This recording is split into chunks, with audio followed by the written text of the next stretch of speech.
Chapter 327. Surprise. Lu Cheng felt that the sky was dark, as if the Empress Dowager's palm was pressing down. He was like a monkey on the Five Fingers Mountain, unable to escape no matter how hard he tried. As the saying goes, the virtue rises 1 foot, the devil rises 10. She had never expected that she would come all the way to Songcheng to celebrate Ke's birthday. On the other end of the phone, Ji Mingyu continued to smile as if she didn't feel anything. Last year, your dad and I didn't have the time to accompany our little princess to adulthood. This time, we have to make up for it. We are at Songya Hotel. You can take a taxi and come here directly. Don't go to class tonight. Anyway, isn't it a class meeting? Just ask the counselor for a leave.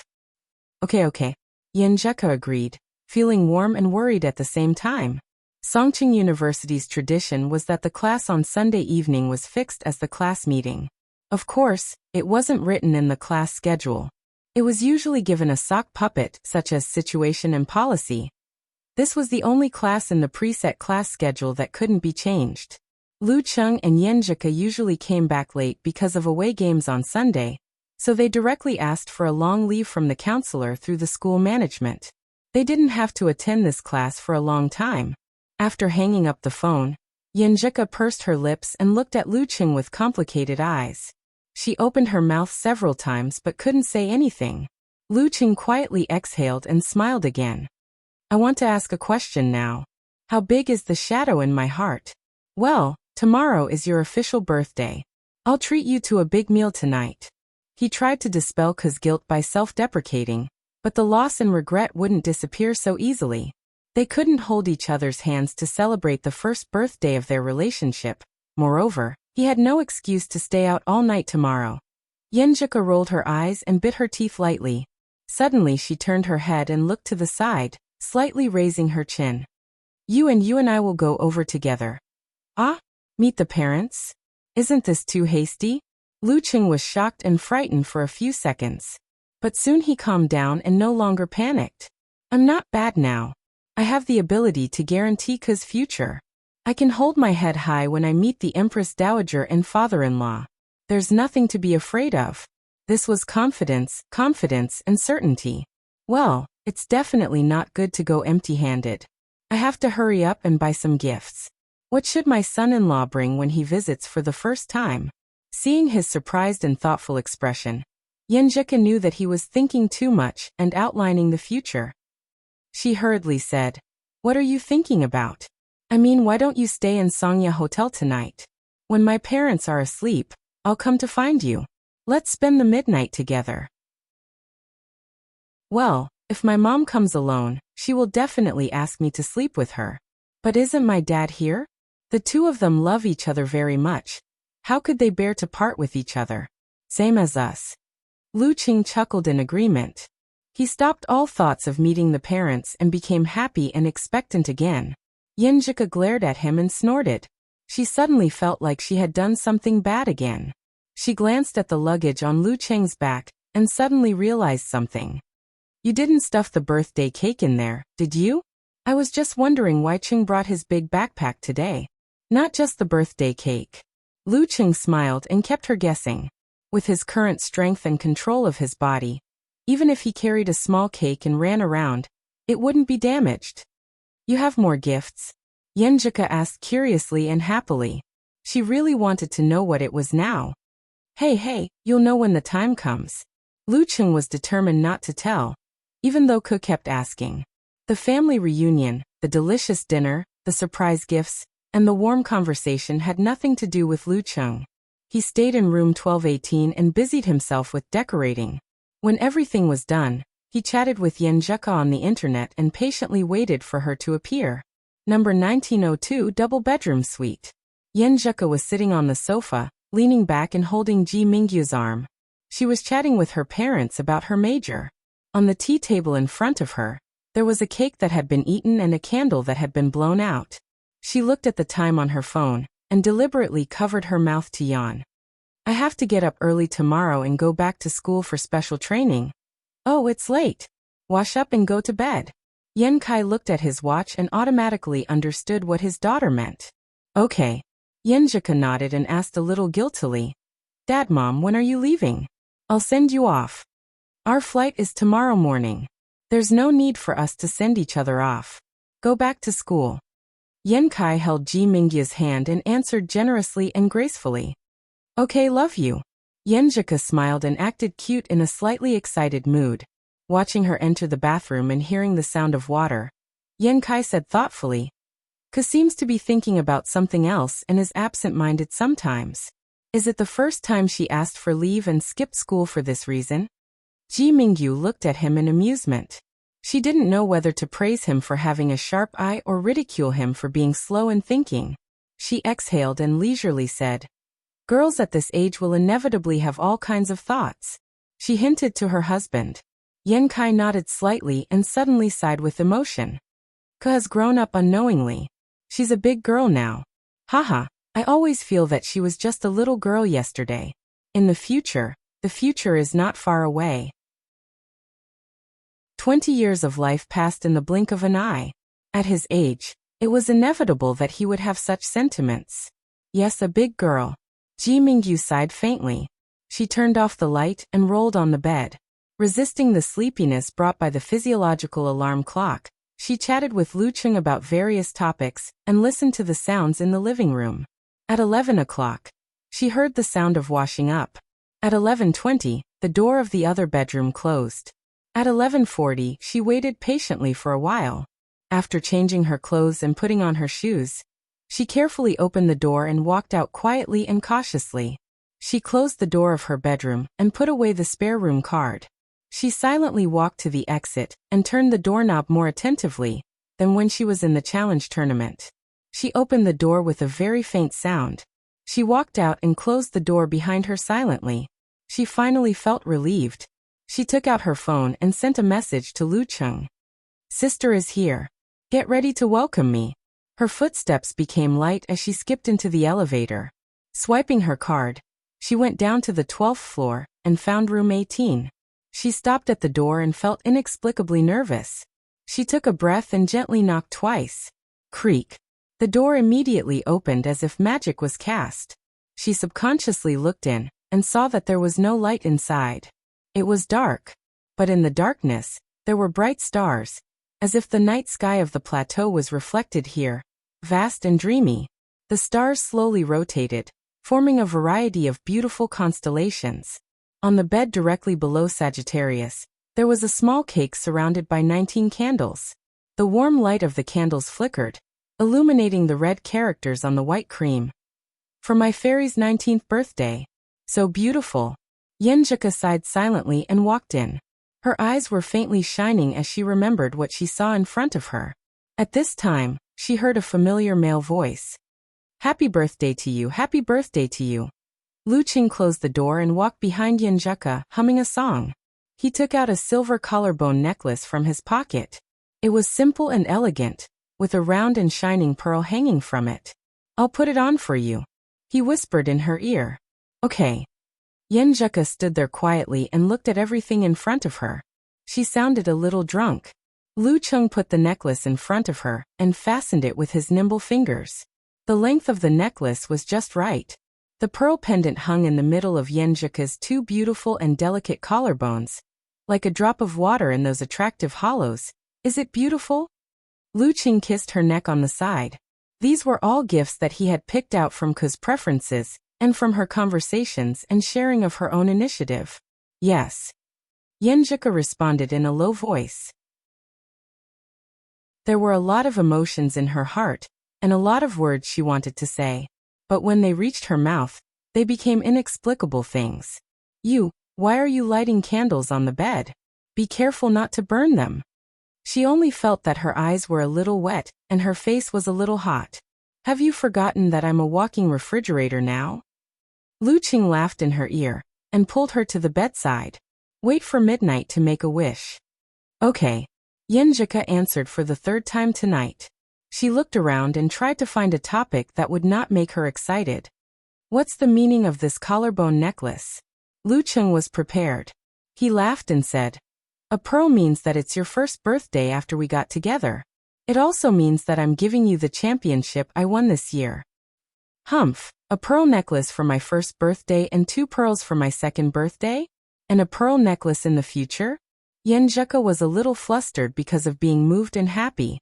She was afraid that she would cry, so she subconsciously argued with him. Good idea. Lu Qing smiled and gave her a thumbs up. Yenjuka stroked the pendant and looked around. She said, I'm sorry. You also prepared a prop? Yeah, the starry sky projector. I was so stupid at that time. I bought one that cost a few hundred yuan, but it turned out to be just like a slideshow in a lecture. It could only fool kids. So I quickly bought this one. It's more expensive, but the effect is indeed different. Lu Qing shared this matter happily. When did you stop being stupid? Yenjuka raised her chin and her eyebrows and eyes were full of joy. Soon it was midnight. Lu Qing looked at the girl who looked even more beautiful under the dim candlelight and said softly, My dear, happy birthday. Make a wish now. Okay. Yenjuka knelt beside the cake and closed her eyes. After a while, she opened her eyes, leaned over and blew out the candles. Only the faint light of the starry sky was left in the room. What did you wish for? Lu Qing asked with a smile. Yenjuka chuckled and said, 3 wishes. The first is that the person I love is healthy and everything goes well. The second is that I don't fall behind in martial arts and learning. The third I won't tell you. It won't come true if I tell you. Oh, okay. Tell me when it comes true. Lu Qing picked up the table knife and cut the cake. He took a piece and took a bite. Later, they unconsciously kissed each other. At first, it was warm, but gradually it became more and more passionate. When Yenjuka leaned back and her lips were tender and tender, Lu Qing said in a low voice, Don't wake up Empress Dowager and the others. I'll wake you up tomorrow morning before morning exercise. I promise I won't do anything you don't want to do. Yenjuka felt like she was in a dream since she came in. She had been dizzy and standing on clouds. Looking at her boyfriend's longing eyes, her heart softened and she said, Okay, I believe you. Before she finished, she was embraced by Lu Qing again. Their lips and tongues tangled, and they fiercely demanded. Her clothes and shoes fell to the ground. Lu Qing grabbed the edge of the remaining half of the cake and threw it to the round table. It landed steadily on the table. Under the witness of the vast starry sky, he kissed the girl from head to toe. Yenjuka, who had never tasted such surging lust, bit her lower lip tightly to prevent her soft moans from leaking out. Her hands clutched the bed sheet tightly and loosely. Lu Qing, who had endured for more than half a semester, was a little impulsive. He tried to go further, but Yenjuka didn't forget her bottom line. She stopped him and made her attitude clear. Lu Qing respected her wishes and kept his promise. He stopped in time and went into the bathroom. When he came out, the girl had put on her underwear and covered herself with the quilt. She was lying on her side with her face still flushed. She muttered, You didn't follow the steps. What steps? Lu Qing was confused. Isn't this a normal step? Yenjuka's face was a little red. She chuckled and didn't answer. Humph, Qing didn't follow the script. He didn't do what Dirty Tong said. He didn't say anything. He just started directly. When Yenjuka finished bathing again, she lay back down and snuggled into Lu Qing's arms. She trusted him completely. Lu Qing hugged her, lowered his head and gave her a deep kiss. It was neither hot nor fierce, but warm and gentle. Their lips and tongues parted. They looked at each other and smiled. Almost at the same time they said softly, Good night.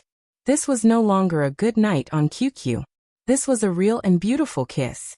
At 5:30 the next day, when Lu Qing got up and did his morning exercise, he experienced the meaningful feeling of every morning after marriage. He ran out of the hotel full of motivation. Yenjuka stayed in bed for a while. After tidying up, she quietly went back to the 19th floor and opened the door to the suite. When she was about to sneak into her bedroom, she suddenly saw a figure sitting on the sofa. The Empress Dowager was wearing a nightgown and elegantly crossing her legs. Yenjuka's vision went dark. She blurted out, Mom, Lu also lives here? Although Ji Mingyu was asking, her tone was very firm. Yes, we didn't do anything. Yenjuka answered first with a guilty conscience. Ji Mingyu stared into her eyes for a while and sighed with relief. My son has grown up, so I can't help him. She patted the seat beside her and said softly, Come on, Mom wants to talk to you. Lu Cheng was refreshed and soon welcomed the quarterfinals. Because the opponent was not strong, Songqing University Martial Arts Club still adopted rotation. The combination of Sun Jian, Yan Zheke and Lin Ke defeated Yiyang University.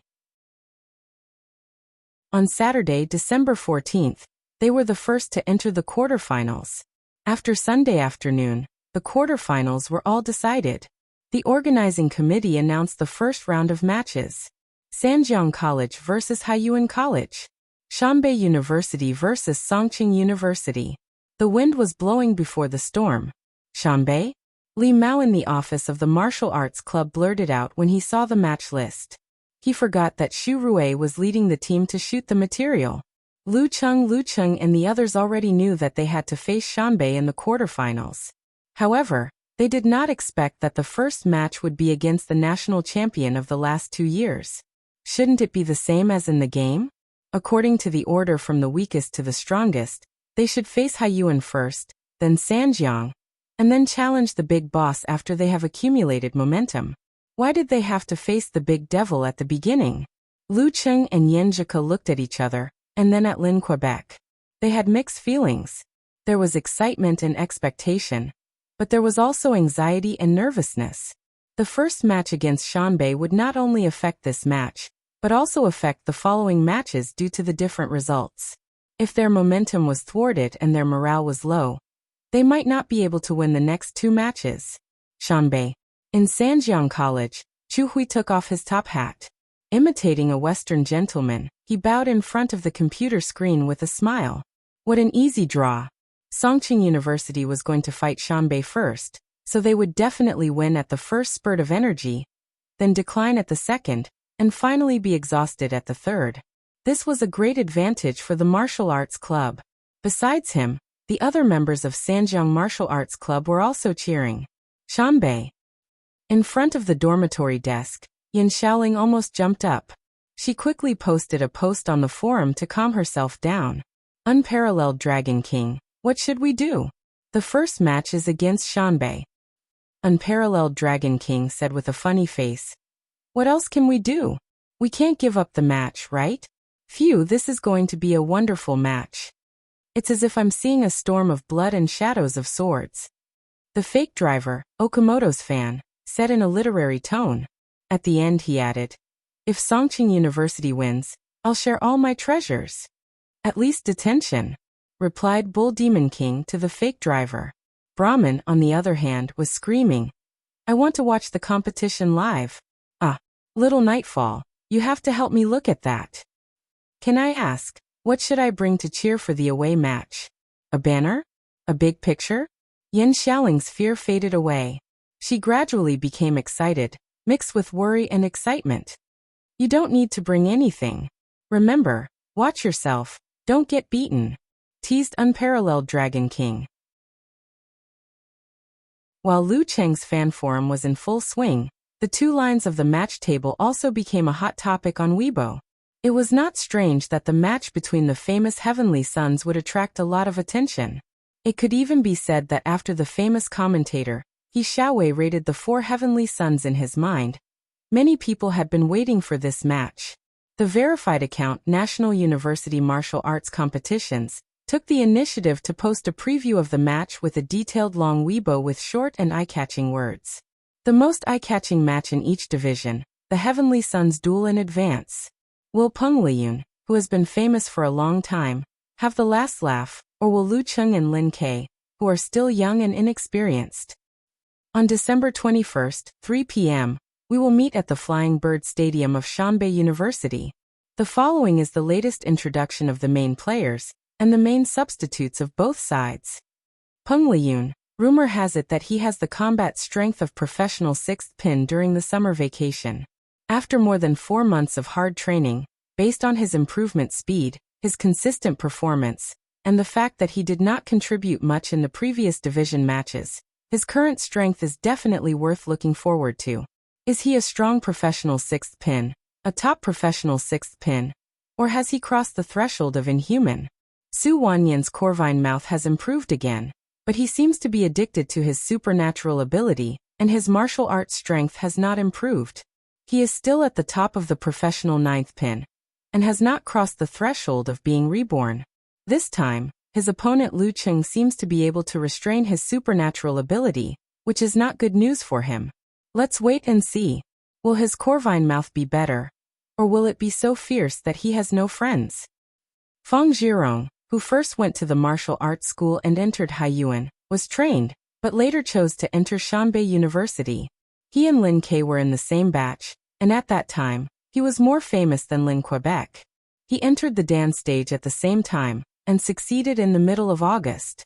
As we all know, in a period of time after breaking through a big stage, due to different levels of contact and different martial arts methods, a martial artist will have a period of rapid progress. So after 4 months, how much has Feng Zhirong grown? In addition, when he was in Haiyuan Martial Arts School, Feng Zhirong majored in the martial arts derived from the dark sect and minored in diseases and magnetism. He was arrogant and independent, so he was nicknamed Bad Boy. However, after entering Shanbei University, with Peng Liyun keeping him under control, he has become much more obedient. Mao Qingjun, who is in the same batch as Peng Liyun, is a substitute, and has become a top professional ninth pin fighter in the martial arts club. Bernhard, who is a freshman and an international student from Northern Europe, has a supernatural ability and is good at creating air explosions. His nickname is Nobel. But because his martial arts level is not yet at the professional ninth pin level, he is unable to compete for the position of the main force. Lu Cheng, who is the biggest discovery of this generation in the Ice God sect, showed the strength of a professional 7th pin when he just entered the Dan stage in August. Now more than 4 months have passed, and he has not fought seriously. Just like Feng Zhirong, who is in the period of rapid progress, what kind of surprise will he bring to us? What kind of miracle will the miracle boy create? Lin Ke, who is the new direct disciple of Shushan's study, entered the Dan stage in June. It has been more than half a year since then, and no one knows how many movements of the fighting sect he has mastered. In the previous competition, it is said that he made a shocking performance when he showed his full strength. Let's look forward to seeing his full strength, who is also in the state of rapid progress. Yenjuka, don't just pay attention to her appearance, we should also see her improvement in martial arts. In 1 year, she has no rank to the current professional 9th pin level. Of course, she is different from Lu Cheng. She did not have a rank not because she did not practice martial arts, but because she did not participate in the ranking event. It is said that she is at the level of amateur 6th pin or 7th pin. However, it is amazing that she can reach the level of professional 9th pin in 1 year. Li Mao, who has improved from an ordinary amateur 3rd pin level to a professional 9th pin level in 1 year, is someone who can be imitated by ordinary people. Kai Zhongming, who is said to have reached the top amateur 1st pin level in only half a year. Sun Jian, a senior member of the martial arts club and the top amateur 1st pin level. Lin Hua, who is expected to reach the amateur 1st pin level this month. Now that the introductions are over, let's interview some of the leading players about this competition. At Shangqing Peng Liyun at Ironmouthed Forever Feng Zhirong 001 Lu Qing 129. As for Lin Ke, he probably doesn't have a Weibo account. In the self-study classroom, Lu Cheng, who had been reposted and tagged by many people, saw this Weibo. For a moment, his mind was in turmoil, and he did not know how to reply in what tone or manner. At this time he saw Shangqing Peng Liyun take the lead and say, "I am looking forward to the competition with Lu Cheng and Lin Quebec." It was a very ordinary and polite sentence, but under the interpretation of others, it had a completely different meaning. Does Lazai mean that Lu Cheng and Lin Ke alone are not enough? He is looking forward to the battle of attrition by Lu Cheng and Lin Ke, right? He is full of confidence. Not long after, Ironmouthed Forever expressed his opinion. Songqing University is very strong, and Lu Cheng and Lin Ke's progress is also admirable. But I want to say that the final victory will belong to us. Feng Zhirong 001 said concisely, "Wait for them." Feeling the momentum and confidence of the national champion from Shanbei, Lu Cheng held the phone and hesitated to respond. "What's wrong?" Yenjuka, who had just grasped a difficult point, noticed her boyfriend's abnormality. Lu Cheng handed the phone to her, turned to the beginning, and explained in a low voice. You don't know how to answer? Yenjika looked at Lu Qing and asked sharply. Lu Qing nodded and sighed. I want to win, but my reason tells me that the chance of winning is very small. If I show confidence and seek victory, I will probably be slapped in the face after the competition. But if I admit defeat at the beginning, I can't do it. Yenjika looked up and pursed her lips. Then she smiled and said, Qing, I thought of a saying that I saw a few days ago. It is a bit vulgar, but it has some truth, and it is very suitable for your current situation. What saying? Lu Qing asked curiously. Yenjika smiled like a flower in full bloom. She said in a low and fast voice, Indifferent to life and death, fight if you are not convinced. Now we can change it.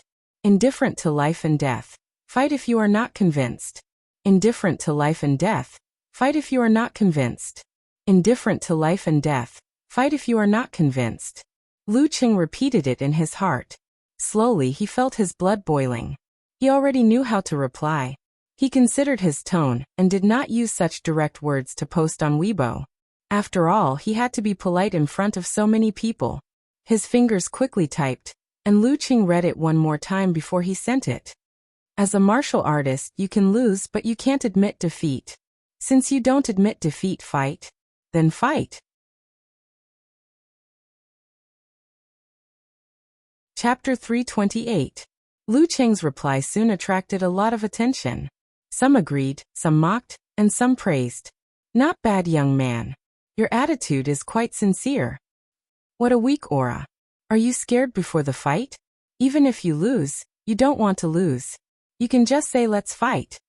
It's better than adding a bunch of words. That's called being rational. You know you can't beat him, but you still pretend to be confident and hot-blooded. You're either stupid or stupid. Do you like people who talk big? How is this aura weak? Polite and restrained. You don't understand the art of speaking. Not willing to admit defeat means I want to win. I want to win, let's fight. Is that how you feel? Tisk tsk, you bunch of brainless fans. Don't help him. You obviously don't have the confidence. You obviously don't believe you can beat Peng Liyun. Oh, you even teamed up with Lin Ke. There were some IDs that Lu Qing was familiar with. Wonton Seller said, Well said. I don't understand them either. Come on, patting shoulder. Eternal Nightfall said, No matter what they say, I'm fired up. Brahman 001 Inch said, I'll support you no matter what you say. Unparalleled Dragon King said with a smile, To be honest, your aura is a little weak but it suits your character. You're not blindly arrogant and you don't make empty promises. While reading the replies, Lu Qing was sometimes angry and wanted to post a Weibo rebuttal. At other times, he felt relieved that there were still people who understood him and wanted to give them a like. But in the end, he didn't do anything. He just logged out of Weibo and put down his phone. Maturity didn't mean that one didn't have emotional fluctuations, couldn't be stimulated, and wouldn't be full of desire for certain things. It meant that one knew how to control oneself. When faced with various influences, one could grasp one's thoughts and not be impulsive and blindly vent. Beside him, Yenjika was also reading the comments on Weibo.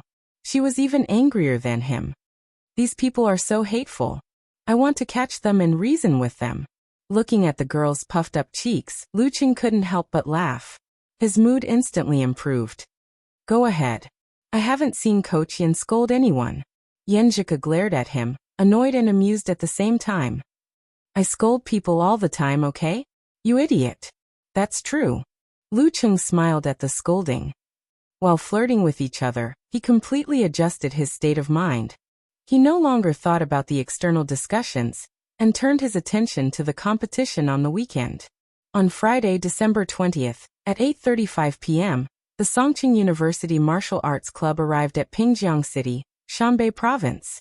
They had arrived a day earlier so that they could challenge the defending champion in their best condition. The school had booked the same hotel that Lu Qing and Gizershire had stayed in before.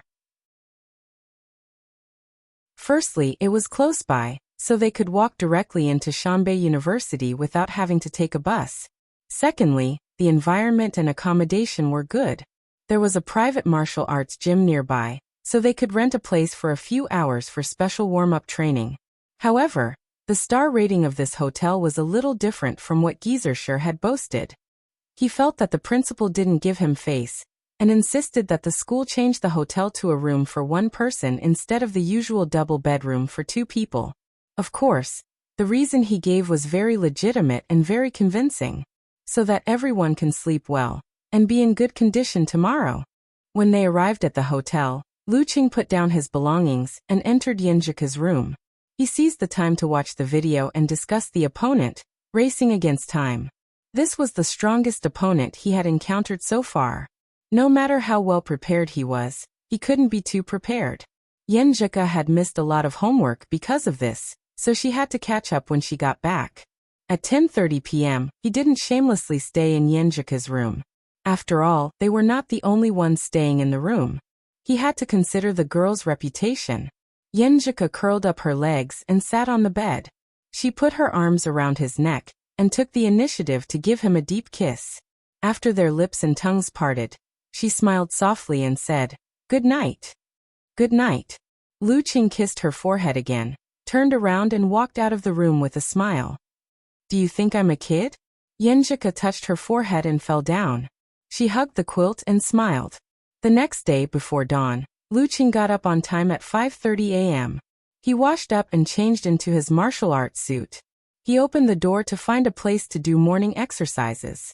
As soon as he walked out, he felt something was wrong. He turned around and saw Xu Rui and her shooting team standing not far away. "Morning." Xu Rui covered her mouth and yawned. Her eyes were still a little misty, because she didn't want to leave the warm bed. Lu Qing was surprised and asked, "Reporter Xu, so early?"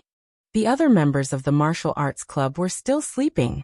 It was not because they were lazy or not hardworking enough, but because they had special training every day and didn't have Lu Cheng's abnormal physical strength. They had to sleep like this. Besides, they had a fixed schedule.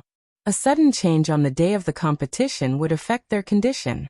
Xu Rui was wearing a very fashionable light black coat. She smiled and said, "In our line of work, other people think it's glamorous. In fact, it's not that good.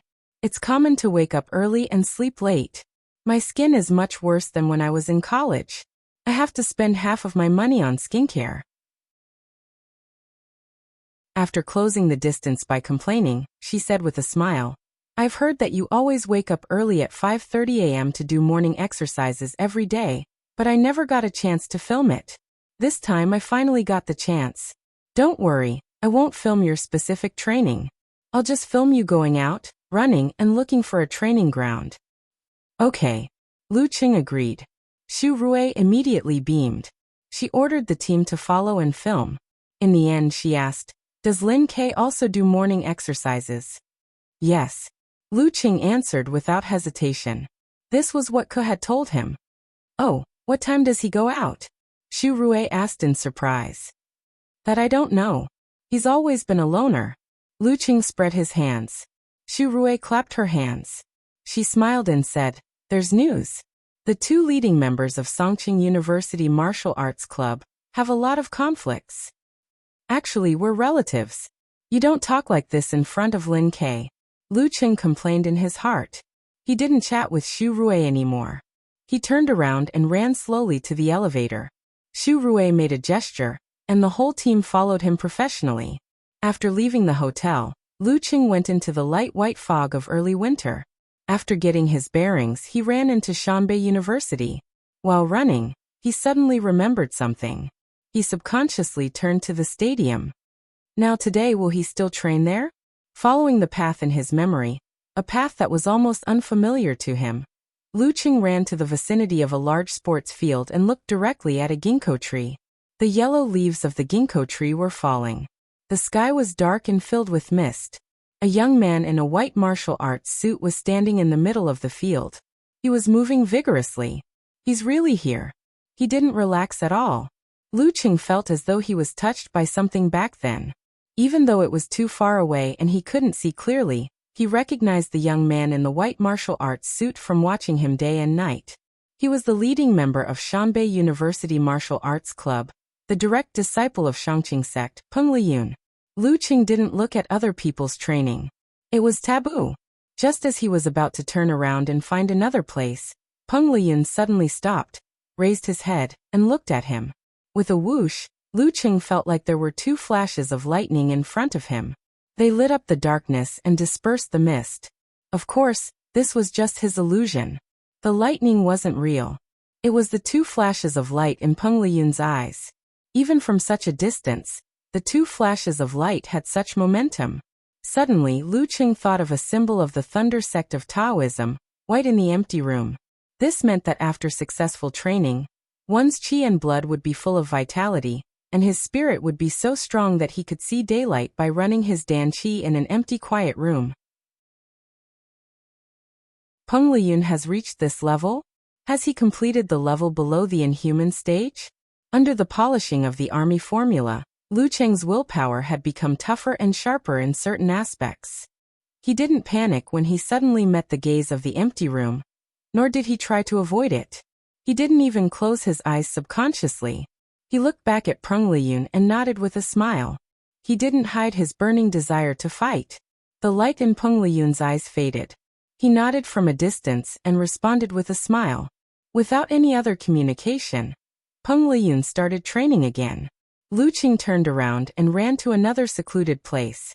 Last year, this season I came here, received my first education, and truly began my own path of martial arts.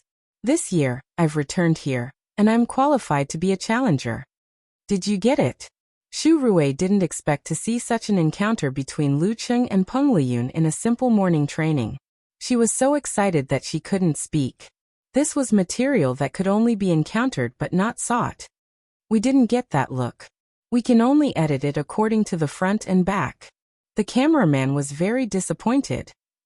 Let's do it. This is the first-hand record of the scene. It's very effective for publicity. Xu Rui clenched her fist. After the morning training, Peng Liyun ate his breakfast slowly and went to the martial arts club. He saw Su Wanyan, Feng Zhirong, and the others warming up. Junior brother Peng, I heard that those from Songqing University arrived last night and are staying in the Osmanthus Garden Hotel. Su Wanyan came over and said excitedly. Peng Liyun smiled and said, I met Lu Qing this morning. You met him? He's also doing morning training? How was it? How did it feel to see him face to face? Su Wanyan asked. Peng Liyun smiled and said, Not bad. His eyes began to empty again. At around 2 o'clock in the afternoon, Lu Qing and the others entered the martial arts stadium of Shanbei University in their casual clothes. Because it looked like a big bird with open wings, it was also called the Flying Bird Stadium. Although it was still early, there were already many students in the stadium. They didn't insult or shout at the arrival of those from Songqing University. They just applauded and cheered as if they were attending a feast. This was the attitude of a champion. This was absolute confidence. I feel like they don't take us seriously. Kai Zongming said in a low voice as they entered the locker room of the away team. Lu Qing laughed and said, Don't worry. They don't treat you that way. They don't even look at you. They don't even know who you are. Well, I'm the main substitute anyway. Kai Zongming didn't feel inferior at all. After putting down their luggage and changing into their martial arts suits in the bathroom, Gieserscher said with a smile, Let's decide the order of appearance first, so that we don't have to worry about it and feel tired. Then he looked at Yan Zhika and said, Yan Zhika, when do you think Peng Liyun will appear? The way he addressed Yan Zhika had always changed. After Lu Qing formally became his disciple, he called her Yan Girl. Yan Zhika had long been used to this scene. She pursed her lips and said, I've checked the information. Peng Liyun usually appears last to leave more chances for his teammates to fight. Only a few times did he appear in the middle, or as the vanguard. The first was 2 years ago when he fought against Huahai Guangnan and the capital in the national competition. The second was last year when he fought against the capital. Li Mao nodded slowly and said, That is to say, he won't appear first if he's not a worthy opponent?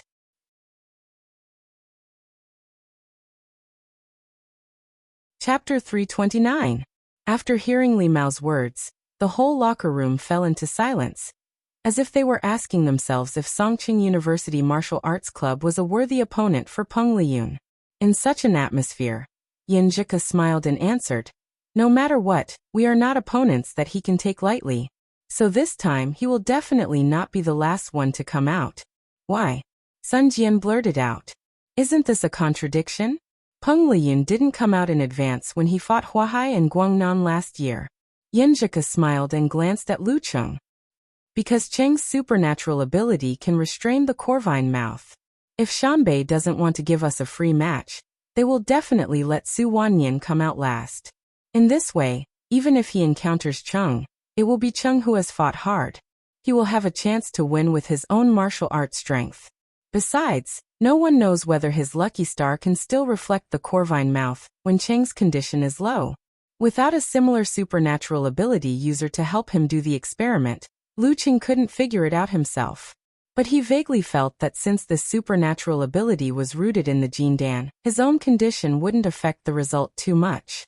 Hearing Yanzhika's explanation, everyone calmed down from their tense state and expressed their agreement one after another. Su Wanyan will be the last one to come out. Do you think Peng Liyun will be the vanguard directly, or let Feng Zhirong test us first to wear us down? Li Mao asked thoughtfully. Kai Zongming waved his hand. That's easy. You can figure it out with your toes. Go ahead. Sun Jian, Lin Hua and the others looked at Little Ming with surprise and expectation. Only Lu Qing glanced at him, doubting that he could say anything good. Peng Liyun will either be the first or the second one to come out. Talker answered seriously. Sun Jian chuckled and gritted his teeth. You really should be the first to go up. Show off your glib tongue. Look at all of us teammates, we all miss you, Aruba. Sun Jian said in a good mood. Aruba was a game of punishment. It was to lift a boy up, spread his legs, and rub his crotch against a pillar. It was both mentally and physically cruel. I see that you are nervous, so I help you relax. You don't treat me like this. Kai Zongming answered with a smile. When he saw Lu Cheng, Sun Jian, and Li Mao looking at him with malicious eyes, he stuttered and quickly returned to the topic. In fact, what I want to say is that whether Peng Liyun is the first or the second, it won't have much effect on our order. Since Su Wanyan is the last one, we will definitely be the same as Lin Ke and Lu Cheng. After all, if we defeat Feng Zhirong and Peng Liyun, it's definitely better for Cheng to deal with Su Wanyan than for Lin Ke to deal with him. As for the other contestant, like Su Wanyan, he would definitely be placed at the end of the match to avoid giving the other contestant a free match. That makes sense. Sun Jian pondered for a moment and nodded. Then it's not you, Aruba. Beside them, Heezy watched and listened attentively, using her eyes and ears to record the details of the interactions between her senior brothers and sisters. As for Shu Rui, in order to ensure that everyone was in good condition, Gizershire refused her suggestion to come in and record the daily routine before the match. Yanzhika had been quietly listening to Li Mao's second question. Now she smiled and said, That's right. With a smile, she said, Actually, Cheng and I both think that Peng Liyun will be the second contestant. Why? Lin Hua, Li Mao, and the others all looked at her and Lu Cheng. Did Peng Liyun pay special attention to him or not? Lu Cheng didn't say anything. He just looked at Yanzhika with a smile, waiting for her to explain. She pursed her lips and said, This has nothing to do with Peng Liyun. It's because of Feng Zhirong's character and thoughts. He is very arrogant, unruly, and maverick. When we talked about the heavenly sons of the era, he was only mentioned briefly. When we talked about the clash between Shanbei and Songqing University, he was ignored again. Most of the time it was Peng Liyun who fought against Cheng and Lin Quebec. With his character, I think he will be very unhappy. He will hold back his anger and want to prove himself. Most of the time he will take the initiative to fight against Cheng or Lin Ke in their best condition. If Peng Liyun doesn't have a choice, then the most natural choice is to accept. With Peng Liyun's strength and self-confidence, he will definitely accept. Lin Hua clapped her hands lightly, as if she had suddenly understood. After hearing what you said, I think Shanbei will most likely fight in the order of Feng Zhirong, Peng Liyun, and Su Wanyan. Sun Jian shook his finger to show his agreement. Yanzhika looked around and saw Lu Cheng's encouraging eyes. She took a deep breath and continued. For us there are only two options. For Shanbei, each has its own advantages and disadvantages. If Lin Ke is the vanguard, It will be a big burden to defeat Fang Zhirong, and it will be difficult to exhaust Peng Liyun. A professional sixth pin in the Dan stage has abnormal physical strength. In this case, Cheng won't have much hope to defeat Peng Liyun, who is about 80% of his strength. But if he succeeds, he will have a psychological advantage against Su Wanyan. Even if he can't win, he will push Su Wanyan to his limit and give us a chance to hold the line. Su Wanyan, who was close to his limit, was not strong enough to turn the situation around if he faced a professional ninth pin, or a professional ninth pin fighter in perfect condition. The simplest example was whether he still had the ability to find a chance to speak. The legend of Lu Cheng's unlimited physical strength had been broken. It was foreseeable that Su Wanyan would not be shaken by this. Everyone listened thoughtfully. They watched Yan Zhika solemnly analyze the second option. If Lu Cheng is the vanguard, he can take advantage of his physical strength. After defeating Fang Zhirong, he can let Peng Liyun fight fiercely and leave Lin Ke with enough hope. This is better than the first option. But a starving camel is still bigger than a horse. After defeating Peng Liyun, Lin Ke is likely to be defeated quickly by Corvine Beak. And Su Wanyan, who is in good condition, should have no problem defeating any of us. Speaking of this, she looked at Geezer Sher, who had been silent all this time, and said, "Coach Sher, which option is up to you in the end?" Geezer Sher coughed twice and laughed. "Let's pick the last one first. Li Mao, you go." "Yes, Coach Sher." Li Mao answered in surprise. Yan Zhika, on the other hand, was a little gloomy, because it was the hateful period again. After her physical fitness had reached the level of a professional ninth pin, her menstrual cycle had become very regular. It was less early or late, and it was the same this time. Tomorrow was the official date. She had originally thought that she could fight today, but in the afternoon, perhaps due to the pressure of facing the defending champion, she felt like her period was coming. If it was just a strong opponent, she felt that she could fight in such a condition. But the opponent was Shanbei, a terrible enemy that she had to squeeze every chance to win. Considering that her condition was deteriorating, she rationally chose to give up and give the opportunity to Li Mao, who was in good condition and had made great progress. She hoped that senior brother Li Mao would not be nervous at the end. While she was in emotional turmoil, she suddenly felt that her hand was held by Lu Cheng quietly. They looked at each other and did not say anything. Geezer Sher cleared his throat and laughed. Since the order of Lin Ke, Lu Cheng, and Lu Cheng has advantages and disadvantages, then He made a decision with a hey. Let's draw lots. Ah. Draw lots? Lu Cheng was a little dumbfounded, so were the other members. Isn't this too childish? In the locker room of Shanbei University, Huang Qing, a middle-aged coach with white hair, glanced at Su Wanyan and said, "You'll fight last." He was a senior coach in the university martial arts circle. Although he was only at professional 8th pin in the Dan stage, he was very good at teaching newcomers. He had trained countless professional 9th pin fighters, including nearly 10 in the Danchi stage. Many martial arts clubs, martial arts schools, and even clubs had hired him with high salaries. Unfortunately, he preferred the atmosphere of the university and thought that the treatment was not bad, so he stayed in the circle.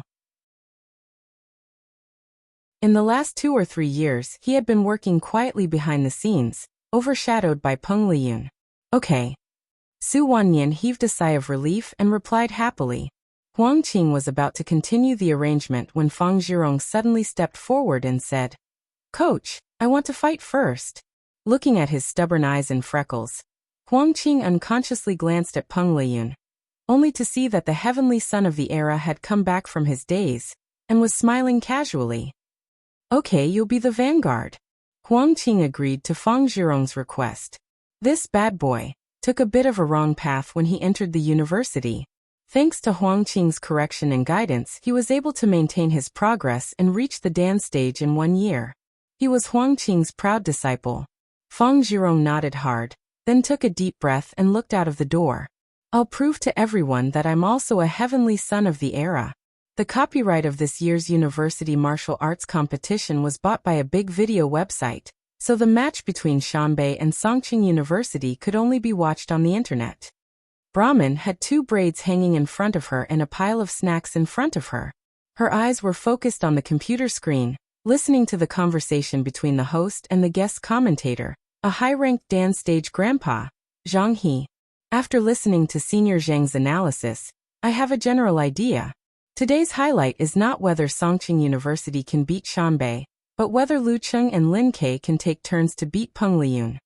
The host said excitedly. Bullet comments floated over his head. I don't think it's possible. Come on, Lazai. Prove that they are fake heavenly sons. A professional sixth-pin fighter's physical strength is abnormal. Peng Liyun really has a chance to win 2 matches in a row. Shangqing Sect Fan Group reporting. Wuyue Club is not afraid. Lu Cheng will create another miracle. Seeing that Peng Liyun's supporters obviously had the upper hand in the bullet comments, Brahman was so angry that she pulled her braids and reached out to turn off the bullet comments. So angry. Out of sight, out of mind. In the office of the Martial Arts Club of Capital College, a group of members were watching the projected live broadcast. Hasn't the president come yet? Shen Yu, who looked clean, asked worriedly. When a cute girl with a round face heard this question, she exclaimed and replied embarrassedly, Senior sister said that she would come over by herself. She told me not to wait for her. Shen Yu covered her face. Oh no, she must be lost again. You guys watch first. I'll call her. In the lively and jubilant atmosphere, Yan Xiaoling, Mu Jinyan, and others were a little nervous. Until Geezer came out first, followed by Lu Qing and Lin Ke, they cheered up and forgot their fear. They took out the small trumpet and blew the welcome horn. When both sides were seated, the referee, a high-ranked dance stage, stepped into the arena.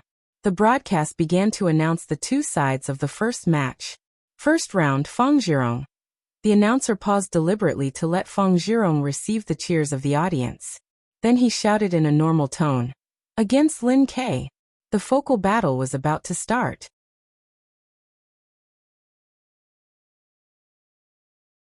Chapter 330. December 21st, 3 o'clock in the afternoon. The referee stood in the middle of the ring and shouted. First round between Shanbei University Martial Arts Club and Songqing University Martial Arts Club. Fang Zhirong versus Lin Ke. As the voice echoed, Lin Ke and Fang Zhirong stood up at the same time, as if they had been waiting for a long time. Maybe it was out of habit, or maybe it was because he had been influenced for a long time, but Lin Ke didn't go directly to the ring. Instead, he bumped fists with his teammates from left to right and heard cheers after cheers. When it came to the coach, Geezer coughed. Unlike the young people, he only spat out 2 words. Don't worry. Don't worry. Lin Ke repeated silently. There seemed to be a flash of light in his deep eyes. He turned around and left his seat. Along the path to the defending champion, he walked step by step to the front of the stone steps. Around him, the deafening sound of trumpets rose and fell, one after another, welcoming Fang Zhirong to the ring. Fang Zhirong was a big boy of medium height with a delicate appearance. He looked shy, but his eyes were wild and stubborn. There seemed to be a proud and sharp soul hidden in his body. As soon as he stood on the right side of the referee, he stared sharply at Lin Ke, full of eagerness to fight. Lin Ke didn't show any weakness. He looked back calmly, as if there was a flame burning in the depths of his eyes. Defeating a qualified opponent was what every martial artist yearned for and looked forward to. The tense scene in the ring made the host in the live broadcast room sigh with emotion. Last September, they were both highly anticipated genius fighters in the martial arts circle of the university, but they never got the chance to fight each other. One of them was overshadowed by Peng Liyun's brilliance, and the other was overtaken by Lu Cheng, whose brilliance was overshadowed by Lu Cheng. Both of them have their own shortcomings. Today's duel will definitely have a loser and a winner. Well, we can't rule out a tie.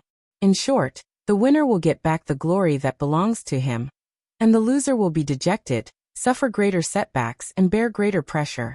Senior Zhang, who do you think will win? It's hard to say. Zhang Heran shook his head and didn't make a definite judgment. They have just entered the dance stage a few months ago, and are still in the stage of advancing by leaps and bounds. How many moves of the fighting sect has Lin Ke mastered? How many breakthroughs of the meteor force has Fang Zhirong made? What new things have Fang Zhirong comprehended from the incomplete dark sect, plague sect and magnetic sect. None of these are known to outsiders. In other words, they don't know much about each other. This competition is full of variables. While the host and the guests were chatting, the referee looked around and extended his right hand. Conversation time starts now. Feng Zhirong smiled bashfully. The fighting spirit in his eyes grew stronger. When I first entered university, I kept hearing your name, and was always compared to you. It was inevitable that I wanted to fight with you. But last year, President Su awakened the Corvine Beak, supernatural ability, and didn't give me a chance. Now I can finally officially fight with you. At this point he was no longer courteous and courteous. Let's see who is more powerful and who doesn't live up to his name. Let's see who is the real heavenly son of the era. Since August, I have been holding my breath, waiting for today, waiting for the battle to prove myself. Facing his provocative words, Lin Ke didn't even blink. He stood there with a blank expression. He was silent, brewing, and secretly counting. Feng Zhirong knew his opponent's usual behavior, so he didn't care. After speaking his mind, he felt relieved and began to adjust his body slightly. He rotated the local magnetic field, and pushed his state higher bit by bit. When the conversation time was coming to an end, he suddenly saw Lin Ke open his mouth and reply to his previous words. Unfortunately, you are not Peng Liyun. Unfortunately, you are not Peng Liyun. Does that mean I'm not qualified? Is there a big gap between me and Peng Liyun? Feng Zhirong was hit in the part of his heart that he didn't want to be touched. Because of his deeply hidden inferiority, he was furious. Like a stray cat whose tail was stepped on. His pupils contracted and his hair stood on end. He was about to rush forward and tear his enemy apart. Sooner or later, I will defeat Peng Liyun. Sooner or later, I will surpass him. This day will start with defeating you. Just as Feng Zhirong was about to come to his senses and suppress his emotions, the referee raised his right hand and suddenly swung it down. Begin. Lin Ke's grasp of the enemy's psychology and his use of time could be described as accurate. He was worthy of being a top student of the psychology department. However, when it came to psychological problems, those who could treat themselves couldn't treat themselves. Moreover, they were resistant to other people's treatment. Feng Zhirong was burning with anger. He bent his back and rushed toward his opponent in a zigzag manner, sticking close to the ground. His speed was extremely fast and his footwork was very strange. His opponent couldn't grasp where he would land every time. Lu Cheng's snake steps mixed with mercurial balance paled in comparison to his current state. Even if he was furious, Feng Zhirong was still a battle-hardened martial artist. He had seen Lin Ke's previous matches, and had a deep impression of Lin Ke's lightning-fast attack at the beginning of the match. He didn't give him such a chance. Lin Ke looked indifferent. He didn't make the first move. His muscles and fascias operated and his feet moved toward Feng Zhirong, turning from passive to active. The sound of wind filled the arena. The two of them moved quickly and kept crossing each other. Each of them was looking for the best opportunity to attack. However, as soon as such an opportunity appeared, it was often covered by the opponent's footwork.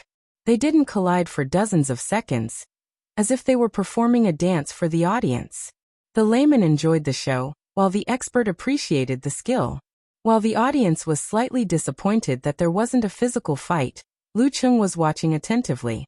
His brother-in-law and Feng Zhirong's footwork were different. Feng Zhirong's footwork was ingenious.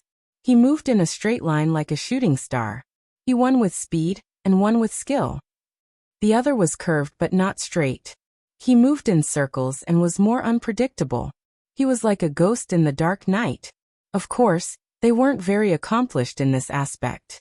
They were obviously weaker than Qiu Lin, who had practiced her family's footwork to the level of lotus steps, accompanying clouds and thunder. Lu Cheng had to practice use steps to the level of astral wind steps. When he walked, he was surrounded by astral wind and made continuous explosive sounds. Only then could he be considered a match. After a few more rounds, the distance between the two of them was getting shorter and shorter. Lin Ke and Feng Zhirong seized the opportunity almost at the same time. Before they could use their strength and Dan Qi, Lin Ke exploded the strength in his shoulders and quickly swung his forearms to punch out like lightning. The other's back muscles swelled, and he slid forward and punched out like an illusion in the night. Bang! Their opportunities were intercepted by each other. The two fists collided in midair, making the first muffled sound of the match. Seeing the two fists freeze in midair, Feng Zhirong's elbow joint was dislocated in a strange position, causing his forearm to rise like a venomous snake. He leaped up close to Lin Ke's fist, his 5 fingers spread open, and quickly, accurately, and ruthlessly grabbed his opponent's arm. At this moment, Feng Zhirong's 5 fingers glowed with a faint dark light, as if they had turned into poisonous fangs. He was going to inject a deadly substance into Lin Ke's body through contact. The Dark Sect's Dark Poison Force. This force originated from the Plague Sect, and was also known as the Plague Force. It was later learned by the founder of the Infinite Scripture of Dark Sky, and incorporated into his own knowledge. It became one of the core forces of the Dark Sect. Compared to the original version, it was less poisonous and more mysterious. No matter where Lin Ke was touched, as long as it was not blocked by his force, he would be poisoned. Although the Dark Poison Force that Feng Zhirong had mastered couldn't threaten Lin Ke's life with his current state, it could at least cause various negative effects, such as dizziness, difficulty in breathing, chest tightness and shortness of breath, effectively reducing the opponent's strength. Moreover, the poison would definitely accumulate, stacking over and over again. It would be difficult for Lin Ke to withstand it. Feng Zhirong's 5 fingers were like fangs that were about to bite down. It was so fast that it was impossible to dodge. At this moment, the muscles on Lin Ke's arm suddenly tightened and contracted, tightly sticking to his bones.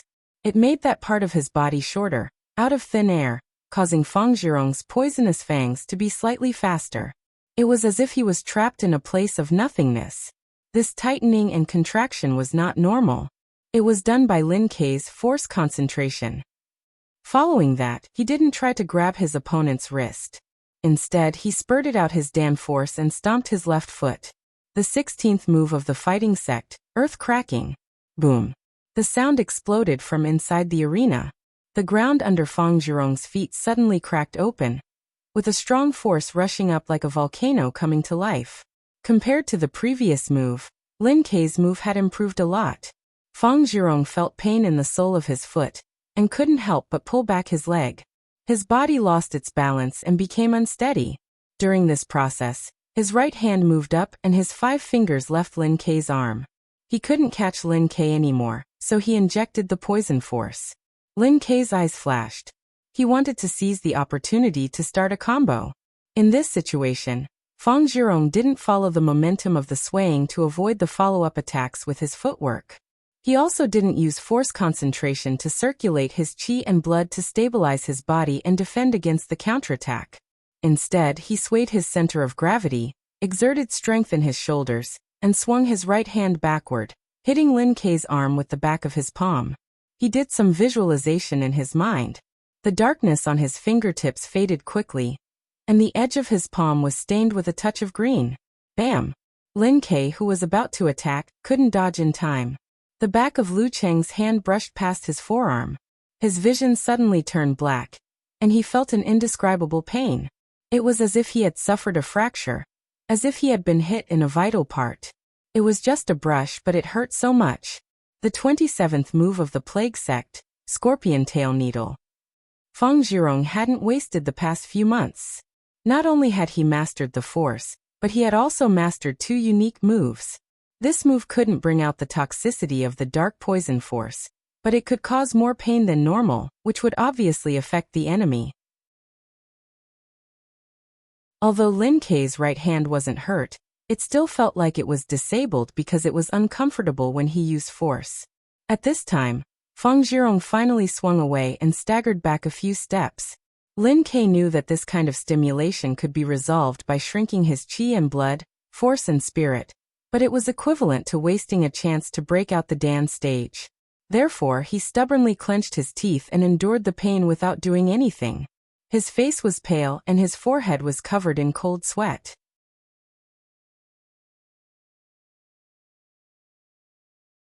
Chapter 331.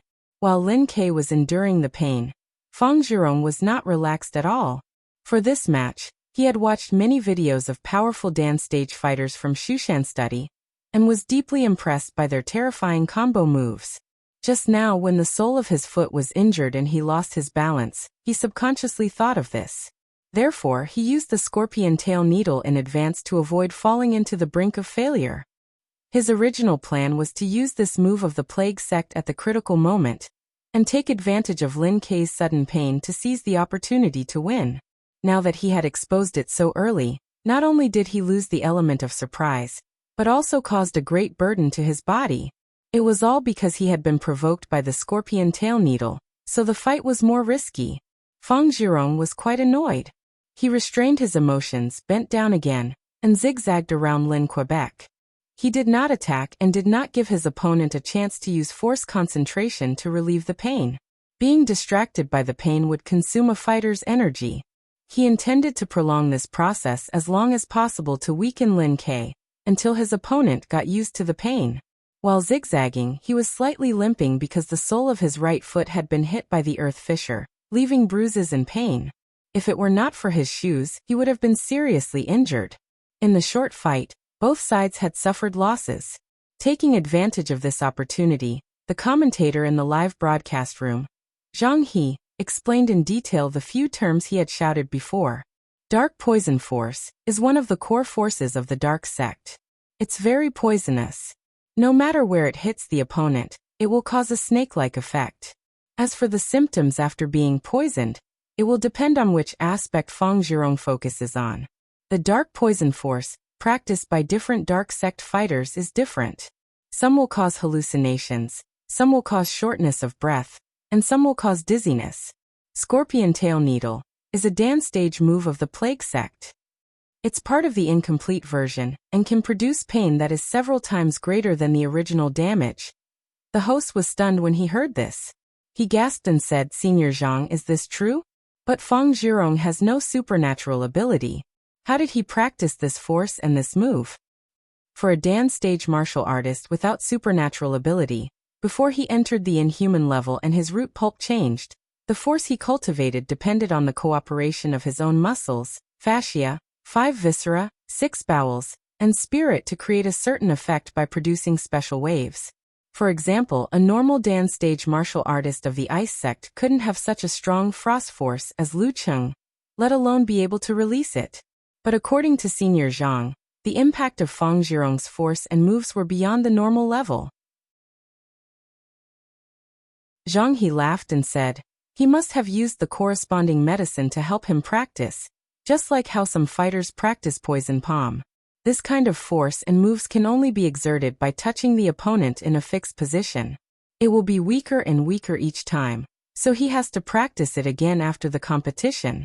Moreover, it is very burdensome to the body and can cause a lot of damage. Some break through the limit of the human body slowly, while some are not at the same level. Only when the root pulp is affected and changes corresponding to it can one slowly recover." While he was talking, Fang Zhirong saw that Lin Ke had already adapted to the pain, so he stopped moving and moved closer to him. He changed his moves and attacked with his fists and legs, followed by the catch, and watched in front and suddenly behind. This was the martial art he had become famous for when he was a professional ninth pin fighter. It was derived from the plague sect's chronic illness entanglement, unique skill, attack of 9 diseases. The word entanglement was prominent, and it could be used so easily that the opponent could only barely parry and not get rid of it. It was as if the opponent was suffering from various diseases, and could only wait to be cured. Bang bang bang bang bang. Fang Zhirong had been aiming at Lin Ke's right hand and didn't give him the best chance to counterattack with force concentration. For a moment, he had the upper hand, which made Mu Jinyan and Yan Zheka show the same worry. After calculating the approximate time when the pain would subside, he calmed down and suddenly showed a flaw. Lin Ke waited for a long time and stopped hesitating. He took a deep breath and let the pain condense into a point along with his qi and blood and spirit. Boom. Like a volcano erupting, the Dan qi gushed out. Lin Ke's right arm swelled, and he clenched his fist like a hammer and fiercely swung it at his opponent. He tore the air in the air like an airplane flying through the clouds. They were too close to each other, so he didn't have enough time to prepare for meteor burst. Facing this, Feng Zhirong didn't panic. He hugged his opponent and sat firmly on the golden throne. Bang! He took half a step forward and his body grew a little taller. He swung his fist majestically and said, "Sky-burning fire!" Bang! The two fists froze in midair. Feng Zhirong's feet sank into the ground. His martial arts shoes, which had long been damaged, were torn into pieces and scattered in different directions. Lin Ke, on the other hand, didn't move at all. He was about to use double explosion to give his opponent another, earth-splitting attack. At this time, Lin Ke suddenly felt a strange suction from his opponent's fist, which slowed down the withdrawal of his right hand. Magnetic sect? He thought. He took a deep breath and shook his muscles. Not only did he stop the withdrawal, but he also took the opportunity to punch forward. He used the yin-yang twist to attack Feng Zhirong with the help of the suction force. Seeing this, Feng Zhirong was not surprised but happy. His face reddened, and he shook and twisted his wrist. The suction force suddenly changed into a repulsive force, which slowed Lin Ke's attack. It was this delay that made Feng Zhirong's body explode. It was like there were turbines running crazily. He controlled his body and changed the magnetic field in the subtle parts of his body. They stimulated and influenced each other, superimposing a terrifying explosive force. Magnetic sect rotation of poles, magnetic field rotation. With a boom, he punched and blasted the air in front of him. He blasted towards Lin Ke with a crushing force. He didn't use force concentration for this attack, but it was almost as powerful as a dance stage explosion. When one reached the inhuman stage, one's control was stronger, and one's body had changed. Many visualizations were no longer necessary. This move could be used together with force concentration to double the effect of a dance stage explosion. Of course, the burden was not just doubled. Feng Zhirong used drugs to train his strength, and his body was damaged. The number of times he could use force concentration was less than a normal dance stage, and he could only use double explosion once. Therefore, he practiced this move painstakingly to make up for his shortcomings. However, under normal circumstances, it was difficult to have enough preparation time to use this move freely in a battle. But now he wanted to use this move to consume Lin Ke's dance stage explosion. He wanted his opponent, who was still worried about the next match, to become impatient and make mistakes during the battle, giving him an opportunity to take advantage of. As for himself, he wasn't in a hurry at all. With Peng Liyun behind him, no one would be in a hurry. In such a short distance, Feng Zhirong's punch was so powerful that Lin Ke couldn't dodge it. He had to either use force concentration to take it head-on, or be knocked out of his stance and retreat. He was in danger. Lin Ke's eyes grew deeper. He raised both his hands, and his wrists were gentle. He pulled and pushed. He chose not to use the power of his Dan force at this moment. Bam! Feng Zhirong's fist seemed to be stuck in a quagmire. Under the pull and push of his opponent's palms, it lost some momentum and couldn't release all of its power. Bam bam bam. Lin Ke took 3 steps back. His center of gravity was shaky, and his body wasn't nimble enough. Now is the time. Feng Zhirong seized the opportunity and strode forward. He stretched out his right hand and grasped Lin Ke's left arm accurately. A faint ink light flashed and poured into Lin Ke's arm. He finally had a chance to use his dark poison force to his heart's content. Seeing that he had succeeded, Feng Zhirong was delighted. He was about to attack again when he saw that Lin Ke's eyes were calm, as if he had been waiting for this moment. Lin Ke took a deep breath. His body trembled violently, and all of his muscles seemed to be undulating. He stretched out his right hand and spread out his 5 fingers. The tip of his hand was also black. Ji family's yin-yang twist. I'll return your dark poison force with my dark poison force. With a snap of his fingers, Lin Ke poured half of the borrowed dark poison force into Feng Zhirong's body, and returned it to his opponent. Feng Zhirong's chest tightened, and he felt short of breath. Although he was resistant to poison, taking so much at once would still affect him. As for Lin Ke, his yin-yang twist was still far from being able to completely neutralize his opponent's force. More than half of the poison still remained in his body, and his qi was even weaker. However, he was already prepared. After his successful attack, he immediately used force concentration to reduce all the negative effects. Taking advantage of the fact that Fang Zhirong had yet to recover, he exploded his human body Big Dan. After accumulating his momentum, he leaned forward and swung his arm. After expanding his muscles, he quickly rushed forward again. Boom! The air between the two seemed to explode as a violent shockwave surged toward Fang Zhirong. Fighting Sec's 27th move, Meteor Burst. Just as Lin Ke was about to punch, Fang Zhirong's pupils shrank. He didn't dare to be careless and quickly used force concentration to condense his qi and blood in his dantian. He raised his hand to block the violent impact. But once Lin Ke started his combo, it wouldn't be so simple. He hugged and let go, and his left foot suddenly stomped down. Fighting Sec's earth-cracking, double explosion. Bang! A muffled sound came from within as the ground cracked. Fang Zhirong didn't care about his feet. His feet hurt, and his body swayed again. He had to use force concentration to circulate his qi and blood to stabilize his center of gravity. At this time, Lin Ke's foot stomped down, and he was already close to Fang Zhirong's body. His arm opened and closed, and he grabbed Fang Zhirong's arm. He bent his elbow and pressed it against Fang Zhirong's joint, making it temporarily impossible for Fang Zhirong to use force. Then Lin Ke took a deep breath and visualized the scene of a falling meteor. He let go of his dantian and jumped up, pressing Fang Zhirong against the ground. Triple explosion. Fighting Sec's 10th move, Death Calamity. Bang! Fang Zhirong was dizzy from the fall and lost the ability to fight back. Lin Ke lowered his body, loosened his arm, and with a spring of his arm, pressed against Fang Zhirong's throat. The referee raised his right hand and announced loudly, Lin Ke wins. Songqing University Martial Arts Club won the first match. Hearing this, Mu Jinyan immediately jumped up and cheered. You're right. Hooray. Lin Ke is awesome. Lu Cheng, Yin Zheka, and the others were also happy, but they weren't so excited.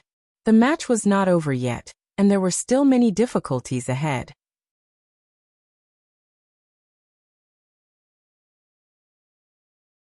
Chapter 332.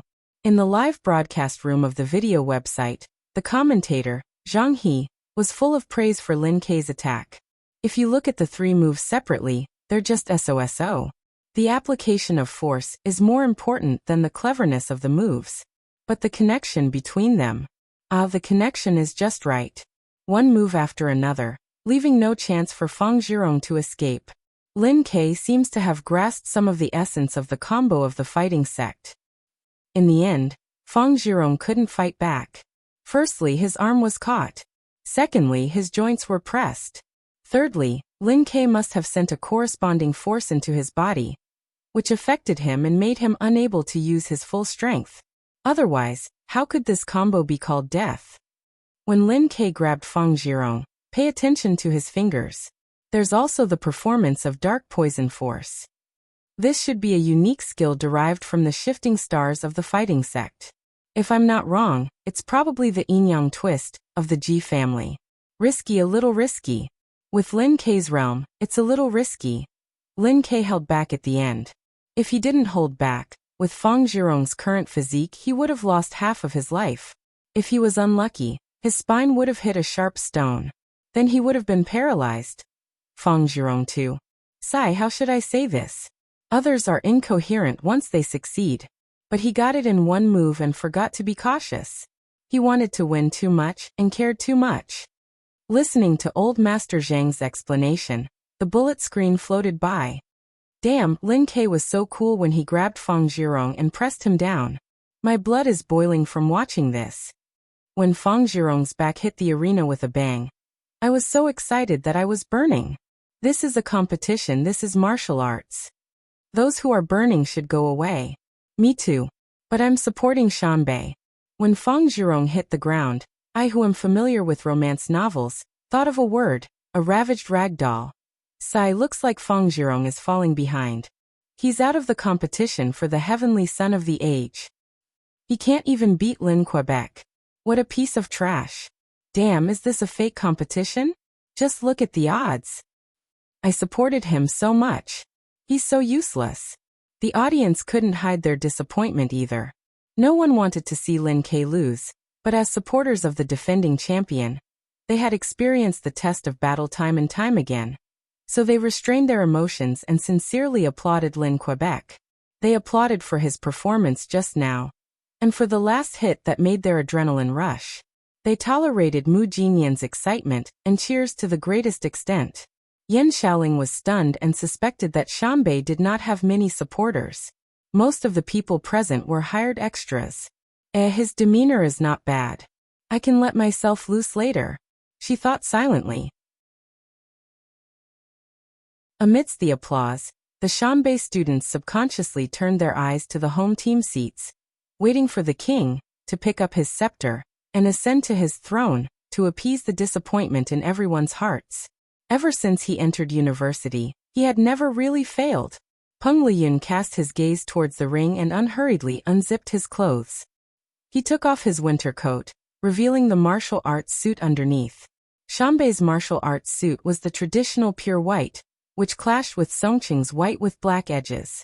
This way, the audience would not be able to tell who was who during the fight, which was not good for the broadcast. Therefore, the defending champion showed his elegance and wore a spare black suit. Peng Liyun's black suit made his skin look like white jade with a faint glow. His whole temperament was cleaner and cleaner, like a god or an immortal.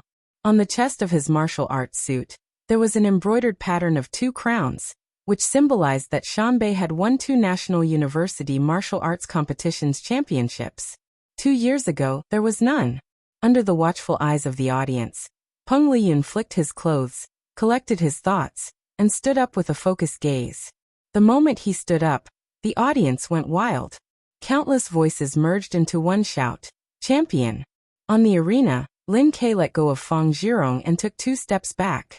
He opened his mouth and breathed in big gulps of thin air. This was because he had consumed a lot of energy and was tired.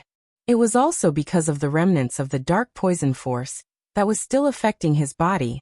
Dark poison force was poisonous. Unlike shock and pain, which could be completely neutralized by force concentration, there were bound to be side effects. It needed to be completely eliminated through the body's metabolism. If one encountered a martial artist who had mastered this kind of force and didn't have a strong enough physique, they might need to be treated with medicine to truly recover. When Lin Ke did not use force concentration to deal with Fang Zhirong's rotation of 2 poles, he already had the idea of taking the risk of resisting the dark poison force and using the yin-yang twist to surprise his opponent. The reason for this was that he felt that the combination of the dark sect and the plague sect was strange and poisonous. If he was not careful, he would fall into the trap and lose the match. It was better to take the initiative to create an opportunity and grasp the victory in the palm of his hand. Even if he had to pay a high price, he would not hesitate. If he wanted to defeat an opponent like Fang Zhirong, it was impossible to do so without paying a price. Although Geyser had specifically told him to not be hasty before entering the arena, Lin Ke still believed in his own observation and judgment when it came to performing on the spot. Fang Zhirong struggled to stand up. His eyes were full of anger. He was angry at his opponent, but even more angry at himself. If he had not been happy after the dark poison force had entered Lin Ke's body and had not planned to take the opportunity to attack again, he would have immediately dodged like a normal dark sect member to open up a distance to prevent the opponent's fierce counterattack and wait for the toxins to fully take effect. There was no possibility of being hurt by the unique skill derived from shifting stars. In that case, not only would Lin Ke have to use one dance stage explosion to reduce the toxins, but he would also be weakened to a certain extent in the future. Then he would have more or less secured victory. Regret and pain were like a poisonous snake gnawing at Fang Zhirong's soul. He did not care about politeness. He turned around and stumbled out of the arena. The anger in his body seemed to be about to be vented at any time. He could already imagine what kind of comments would appear on the internet. At the thought of this, he felt more sullen, more regretful, more angry, and more painful. When he met Peng Liyun on the way, Fang Zhirong was completely immersed in his own world and did not notice him at all. Or rather, he did not want to notice him. They brushed past each other and did not interact. Peng Liyun took a light breath and shook off the little emotions in his heart. He walked to the front of the stone steps with a smile, and stepped onto the arena step by step. He did not release his imposing manner. Just the various halos on his body made Lin K subconsciously hold his breath.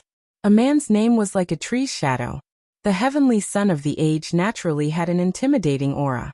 In the guest team seats, Lu Cheng, Yen Zheka, and the others also focused their expressions. They restrained their joy and became serious and silent. Lin K had performed a force concentration, and then completed the triple explosion. There was still the influence of the dark poison force in his body. How much fighting strength did Lin K have left? How much could he shake this heavenly son of the age? In the oppressive atmosphere, only Geezer was nagging to himself. Lin K is also a person who does not listen to reason. I told him not to rush. I told him not to rush, but he just had to rush. If Feng Zhirong was not agitated by him, and also became anxious and wanted to win more, he would have lost. Sigh, he does not listen to the advice of an old man. Sigh, sigh, sigh. He actually did not suffer in front of him. Peng Liyun and Lin K stood on both sides of the referee amidst the shouts of champion that filled the arena. The referee did not delay and announced loudly, "Second round, start." The sound of start was still echoing.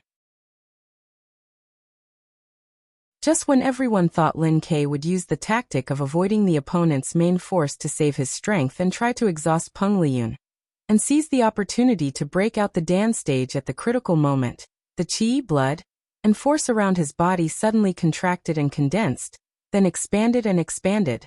With a bang, it was as if a bomb had exploded under Lin K's feet. Countless pieces of debris flew out in all directions. His entire body turned into a high-speed heavy truck, as if he was chasing after the sound.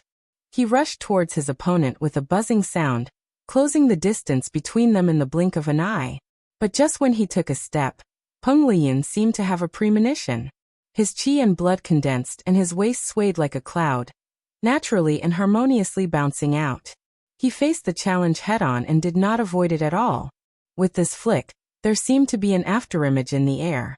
It seemed that in just an instant, Peng Liyun had arrived in front of Lin K, despite moving later. Dong. Peng Liyun stomped on the ground and shook the arena. Lu Cheng and Li Mao, who were sitting in the away team seats, could feel the power of 10,000 galloping horses. They saw Peng Liyun's arm swing back, and threw out a punch like thunder breaking through the sky. The 36th move of the Thunder Sect, Flash Attack. Lin K hurriedly stopped and turned the kinetic energy into strength. His muscles bulged and he raised his arm. His fist turned into a cannonball and shot out like a bolt of lightning. He knew Peng Liyun had Flash Attack, but he did not expect his opponent to have predicted that he would cut off all means of retreat. Boom! The meteor exploded, and the airflow turned into waves that flooded toward Peng Liyun. However, the god's favored one's fist forcibly dispersed the shockwave, passed through the gale, and collided with Lin K's right fist. The muffled sound was covered by the explosion. Lin K's body leaned back as if he could not bear it, and was about to fall back. But he once again used force concentration to reverse his qi and blood. He controlled his center of gravity, stabilized his stance, and stepped out with his left foot. Almost at the same time, Peng Liyun held his dan in his abdomen, expanded his right leg, and sent a hidden force down from the soles of his feet. Poof! A muffled sound came from inside the arena, but the green bricks did not crack. Lin K's ground fissure was so easily neutralized. Peng Liyun used the rebound to jump up and reach out his hands to grab both of his opponent's shoulders. Lin K felt a sharp pain in his shoulder, and hurriedly raised his arm in an attempt to ward off the attack. At this moment, Peng Liyun's veins bulged like numerous flood dragons, showing a strong sense of strength. But in response, Lin K swayed his waist and back and smoothly flashed behind his opponent. The position of his hands did not change, but the path he came from was forcibly changed into an arc, and was no longer the same, just enough to avoid the attack. Peng Liyun pressed down with his hands and clasped his fingers. Lin K's body suddenly became numb and stiffened, almost collapsing. The referee raised his right hand and announced loudly, "Second round. Peng Liyun wins. 3 moves, Peng Liyun wins." Lin K regained his composure and turned his head around. He looked at his opponent with a complicated gaze and said in a low, muffled voice, Thank you. Thank you for not underestimating me and going all out. Peng Liyun smiled and nodded. He did not look like he had just fought a match. In the away team seats, Lu Qing exhaled and took off his jacket. The scenes of the past 4 months of hard training and the discussions with Yan Zhika flashed in his mind. Is it finally going to start?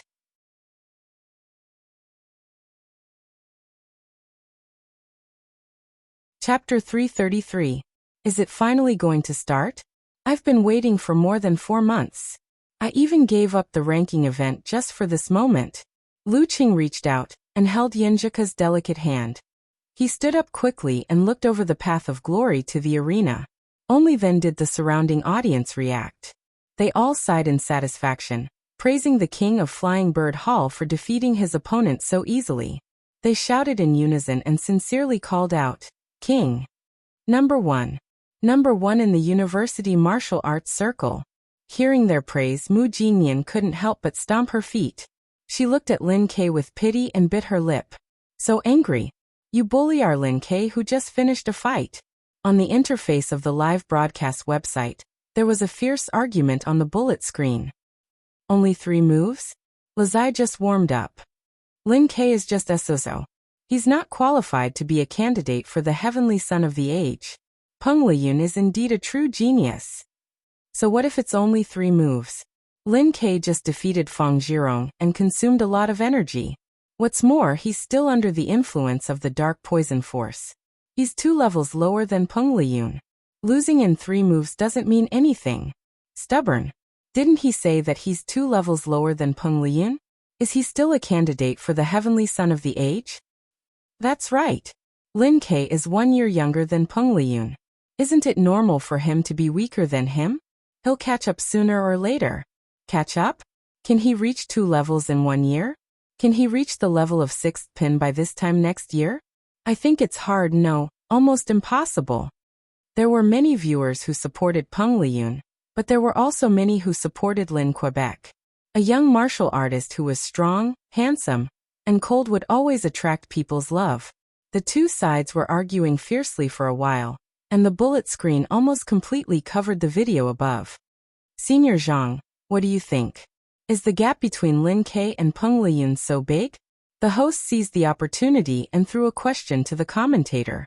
Zhang He chuckled and said, "There is definitely a gap. Peng Liyun is at least a year ahead of Lin Quebec. If Lin Kei had caught up with him, then he wouldn't be called the Heaven's Pride of the era. As for how big the gap is, we'll have to wait until Lin Kei fights with Peng Liyun in perfect condition to know. As for this battle, if Lin Kei didn't go all out, he wouldn't have lost in 3 moves." Do you mean Lin Kei made a wrong choice? Too impatient and risky? The host keenly asked in return. Zhang He shook his head and said, "It's hard to say.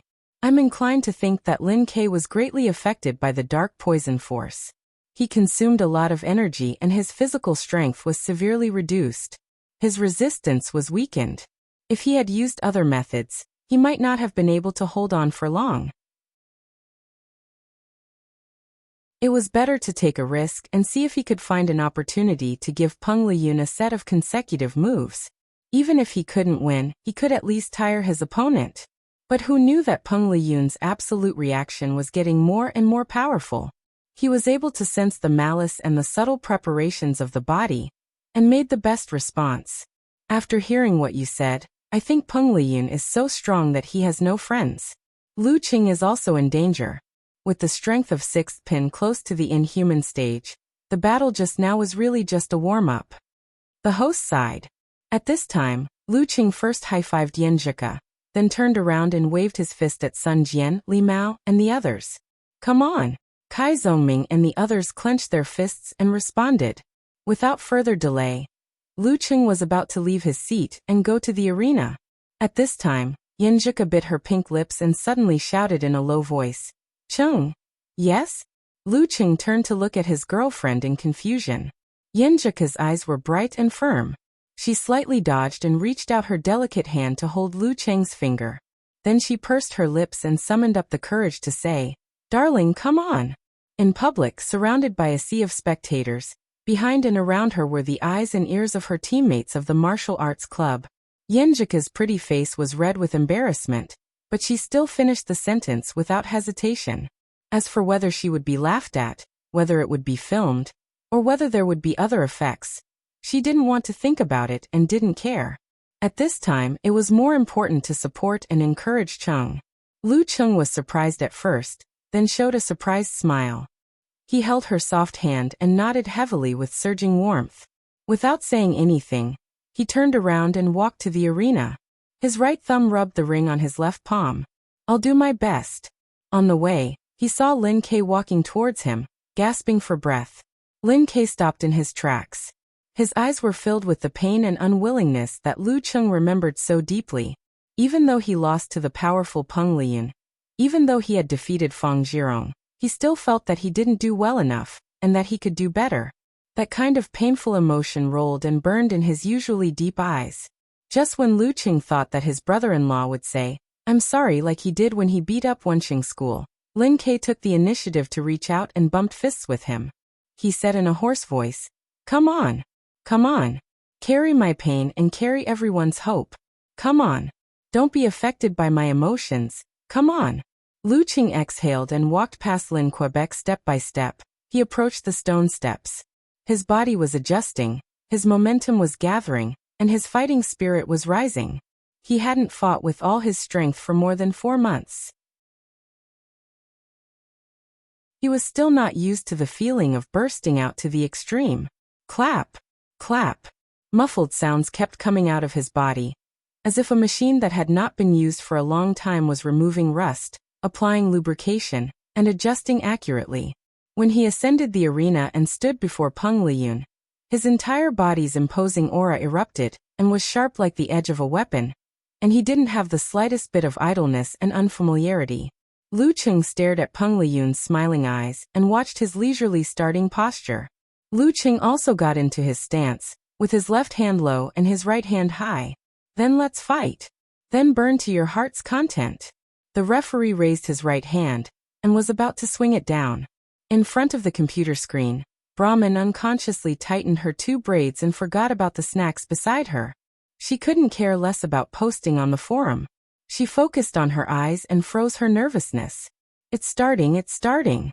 I've been looking forward to this battle for more than 4 months." Unparalleled Dragon King posted a toast emoji in the live broadcast post of Lu Cheng's fan forum. "Big sister, it's about to begin." "Boss, what a coincidence." "Senior sister, you're finally here." In the office of the Martial Arts Club of Capital College, a group of people stared at the screen from the corner of their eyes and looked towards the door. They shouted, half-cheered and half-joked. Xingyu gasped for breath and smiled gently to the girl next to her. "Ignore them and go in. Peng Liyun and Lu Chung are about to start the battle." The girl was of medium height with straight shoulder-length hair, a straight nose and big eyes. She looked like a real doll and didn't look dangerous at all. But who would have thought that she was Renli of Kongtong, who was on par with Peng Liyun? In response to the teasing of her team members, she smiled embarrassedly as she entered the door. "I got lost again. Sorry to keep you waiting." "Haha, Shaoli, I think I have no sense of direction." "No, I'm not a sense of direction. I got lost because of you." Chen Digua, another leading player of Capital College, spread his hands and laughed. The cute girl, Jiang Kongchan, covered her mouth and giggled. "Senior sister, I think you have the potential to be the heroine.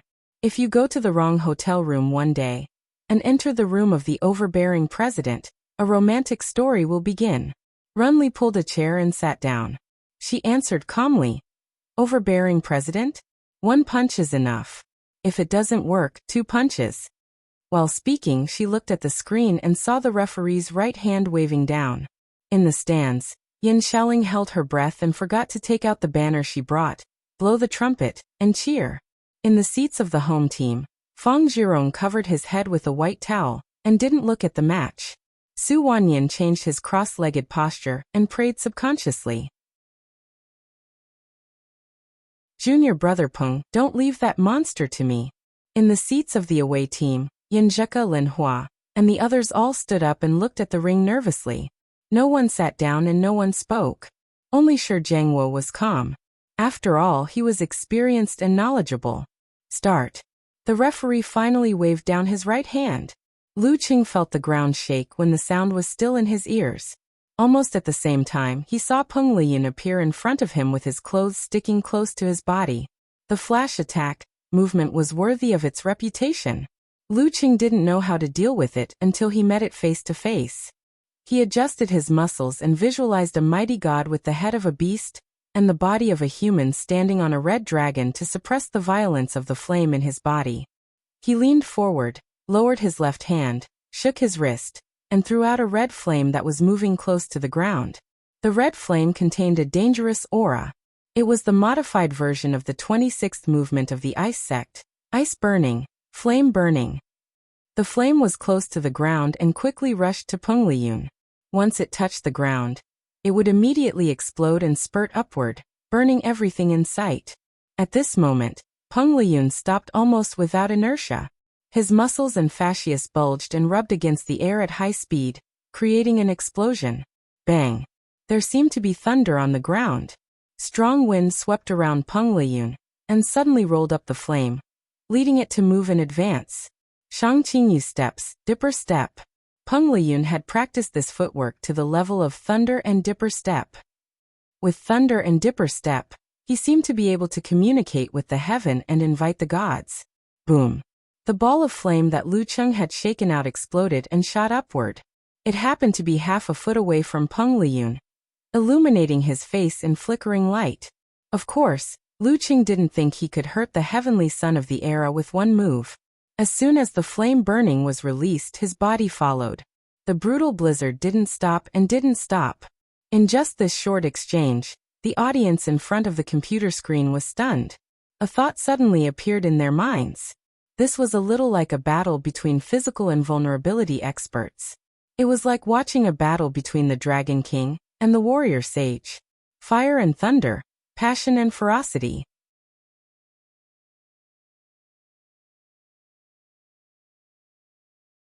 Chapter 334.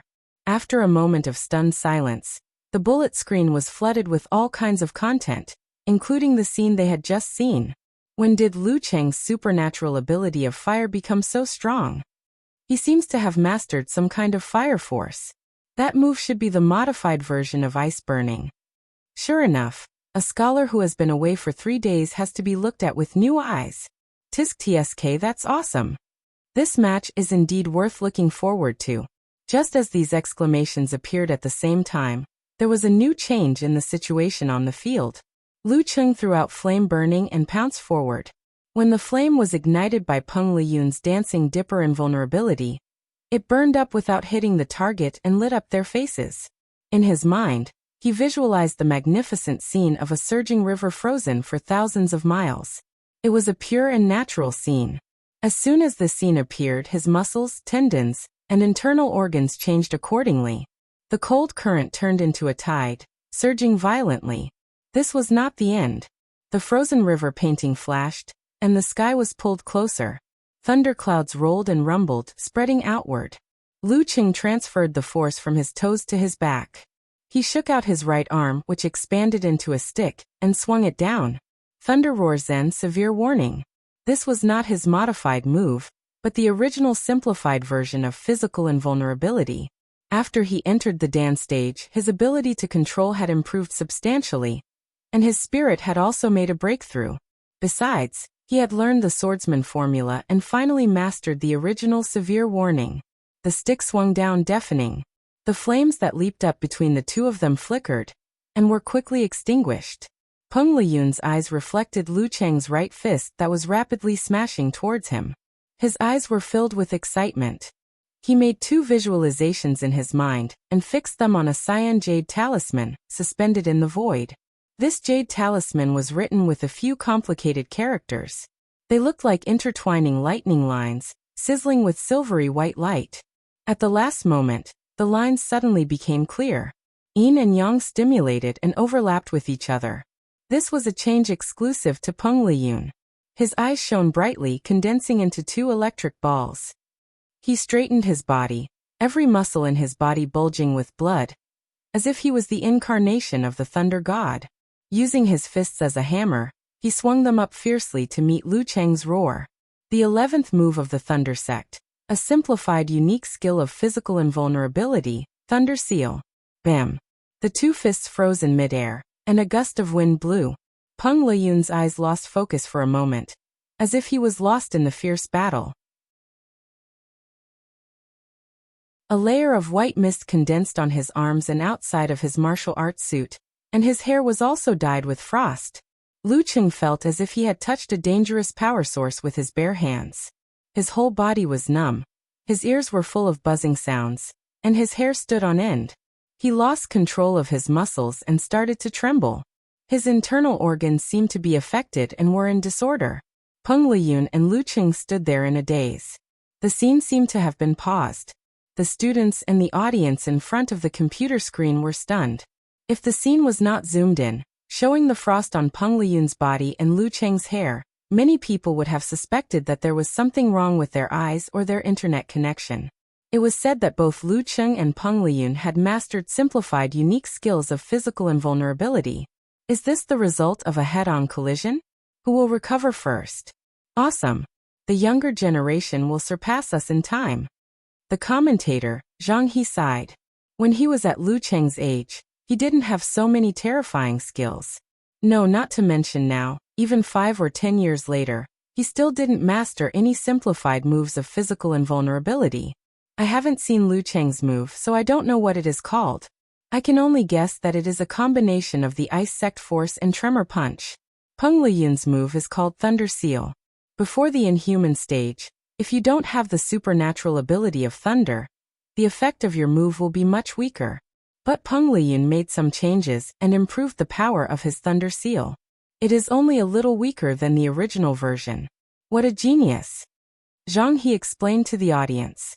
Peng Liyun was a pure martial artist without any supernatural ability. One of them was close to the inhuman stage and had a monstrous physical quality. The other had a powerful supernatural ability, and the simplified moves of physical invulnerability were even more powerful. In the end, they recovered from the stiffness almost at the same time. One of them regained the spirit in his eyes, and the other regained control of his muscles. Of course, almost didn't mean they were the same. Lu Cheng had awakened his supernatural ability for the second time, practiced the swordsman formula internally, and practiced the dance stage. His physical quality had changed qualitatively. Although there was still a gap between him and Peng Liyun, it wasn't that much weaker. Lu Cheng recovered earlier than Peng Liyun. He took a step forward and approached Peng Liyun. He bounced his hands and shook his elbows and wrists. Mental stimulation hit 7 spots on Peng Liyun's body before the move.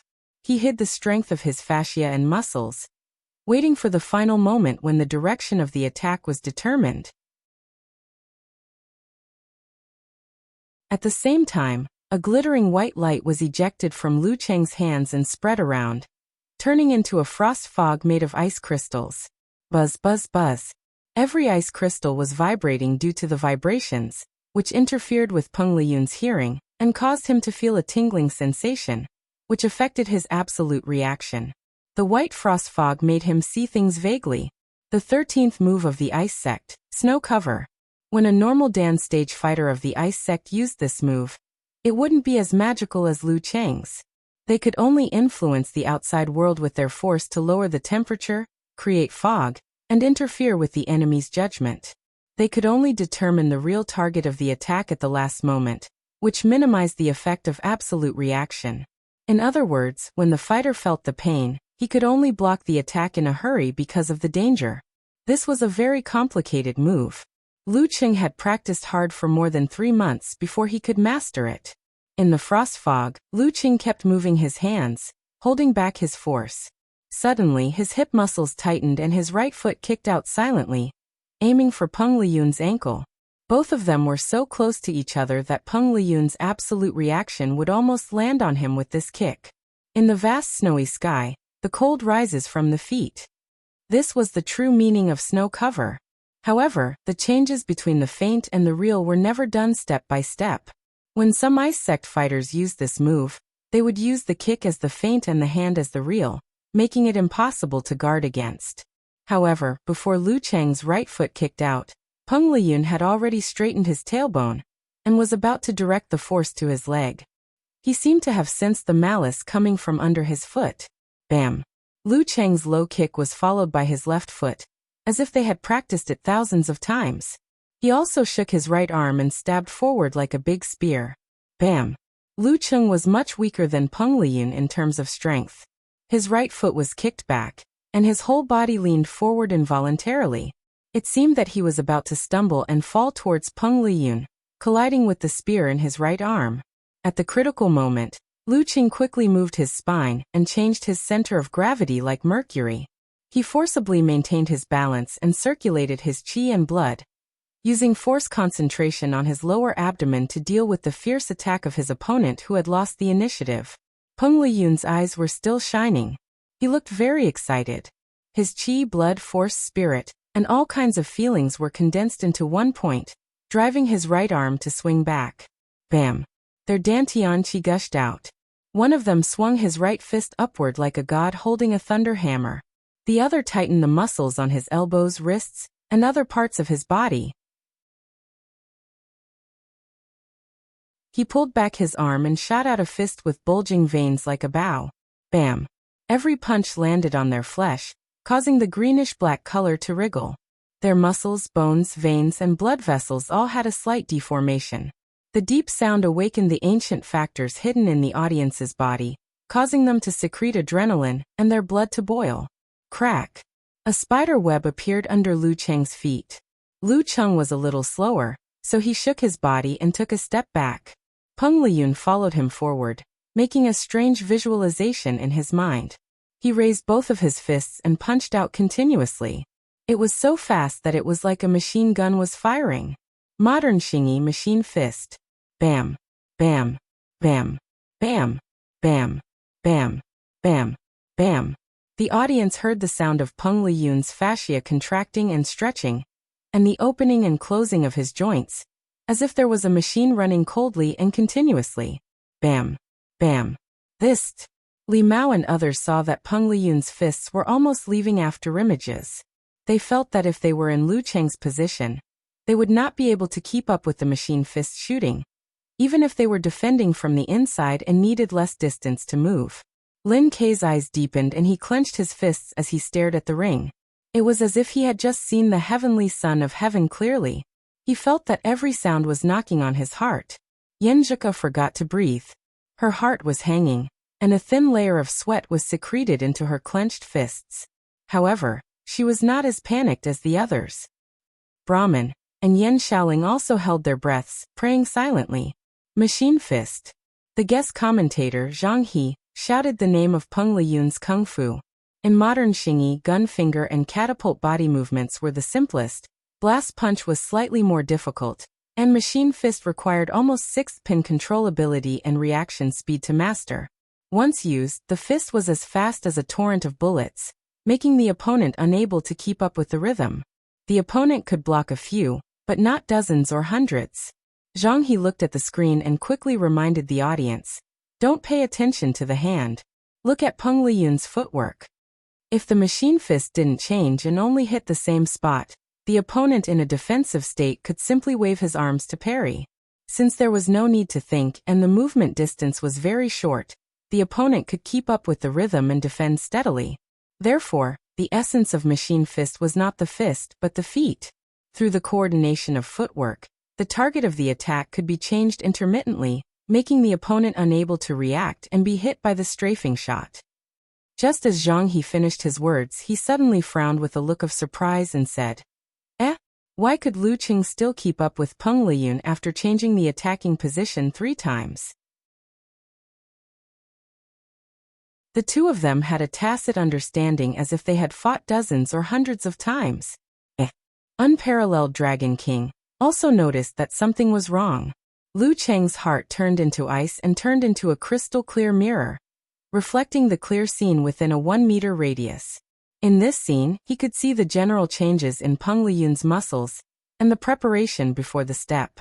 This allowed him to judge in advance and respond accordingly. Ice Mirror was the most difficult unique skill of the ice sect for those below the physical invulnerability stage. Lu Cheng formed a Dan with the combination of essence, qi, spirit and willpower, and mixed with a little premonition of the Jin Dan, He was only one step away from the entry level of Ice Mirror. With the combination of forwarding formula and swordsman formula, he finally entered the entry level a month ago, and was now firmly in the initial level. It was because of this that he was able to defend himself from Peng Liyun's machine god fist, that was infused with thunder and lightning, not scattering or panicking. Bam bam bam bam. Bam bam bam bam. The sounds were continuous and seemingly uninterrupted.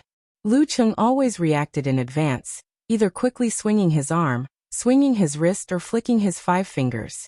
With the smooth and transparent nature of the force around him, his defense was watertight. However, his strength was not as good as Peng Liyun's. After blocking a few moves, he had to take a step back to relieve the pressure. As a result, it seemed that he was being forced back by machine fist step by step. However, during this process, Lu Cheng's steps were curved, not straight lines, so as to avoid falling off the arena. One's attack was exaggerated and fierce, while the other's defense was steady and amazing. The audience in the arena and in front of the computer couldn't help but change their posture and move their bodies. It seemed that they couldn't wait to jump up and throw a few punches to vent their excitement. He's too strong. He's not human. Huang he no Peng Liyun, he's not human. Even if he's an iron plate, he'd probably be smashed into pieces. Lu Cheng is pretty good too. I'm almost dizzy, but he's still so steady in his defense. Yeah, he doesn't show any signs of losing. He really lives up to his reputation. After countless punches, just when Lu Cheng felt that he couldn't take it anymore, Peng Liyun finally caught his breath. He stopped the machine fist move and his abdomen expanded and contracted. Chance. This is the moment I've been waiting for.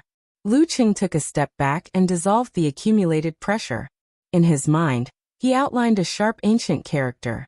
Ignoring the pain in his arms and fists, he raised his hands to make a gesture and solemnly said in a low voice, Army. Army formula, a secret spiritual technique. His voice reverberated in the surroundings. The atmosphere suddenly became desperate. Peng Liyun felt like he was trapped in an army of tens of thousands. His ears were filled with murderous shouts, his feet were trembling because of thousands of galloping horses, and his body was filled with iron-blooded killing intent. He was surrounded by enemies, and he felt like he was surrounded by enemies. His mind was in a mess, and his body involuntarily trembled. He hurriedly visualized the scene of yin and yang clashing and bursting out thunderbolts in his mind. Boom. The thunderbolts burst out and turned into a solemn and condescending god. A sense of extreme yang filled the surroundings, dispelling the killing intent and dispersing the weapons. The unique skill of the Thunder Sect, specialized in eliminating external evil. Boom. Lu Cheng was hit by the spiritual counterattack. His mind kept buzzing. He seemed to have turned into a ghost in the midst of lightning and thunder. His body trembled, as if he would vanish at any time. The ice mirror in his heart lake flashed and a crack appeared. At this moment, he outlined a large character in his mind. He made a gesture in front of his chest with one hand, and pressed on his dantian with the other. Forward. A deep sound surrounded him. Lu Cheng seemed to have spat out all the fear in his heart. Good. Peng Liyun pressed and swung his waist and naturally used force concentration. He displayed the heavenly punishment hammer, one of the 24 hammering techniques of the Thunder Sect. He swung his right arm and hit Lu Cheng from above, not giving him any chance to dodge. The heavenly punishment of thunder had its own vibration. Lu Cheng followed suit and poured his strength into his right arm. His flesh didn't swell but tightened instead. He swung his fist upwards without any hesitation. Skyward punch. Boom. In the arena, the sound of an explosion suddenly sounded. The shockwave rolled out in all directions with their fists as the center. Lu Cheng's feet almost sank into the ground, but because of this, the surrounding area cracked and damaged his shoes. He had to shake his body and was about to retreat. Suddenly, he took a deep breath and condensed the influence of the rolling qi and blood and the vibration at one point. He steadied his center of gravity, borrowed strength, and pulled out his left leg tightly. Double explosion, mega avalanche. Peng Liyun did the same. He exploded his Dan force again, and kicked out his leg as fast as lightning. Bang. Bang. Bang. Lu Cheng incorporated the brutal blizzard into the continuous explosion and shook Zen frequently, tit for tat with Peng Liyun. Triple explosion, quadruple explosion, quintuple explosion, and sextuple explosion.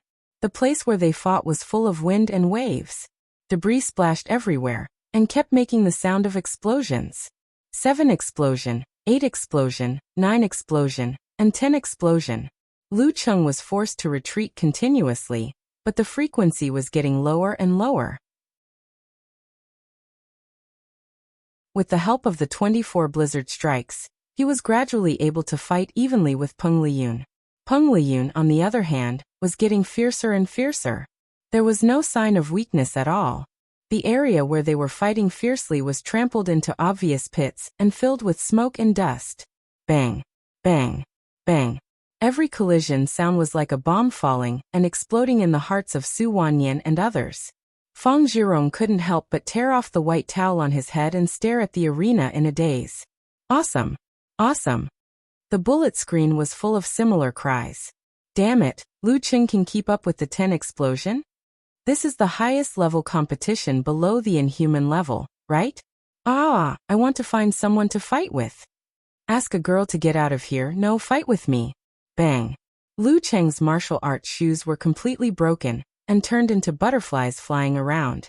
Peng Liyun's martial arts shoes were broken inch by inch and opened silently. One of them hit the other with a backhand, and the other with a fist to the chest, and each made 11 explosion. After entering the Dan stage, Lu Cheng could make 5 explosion without relying on the Jindan.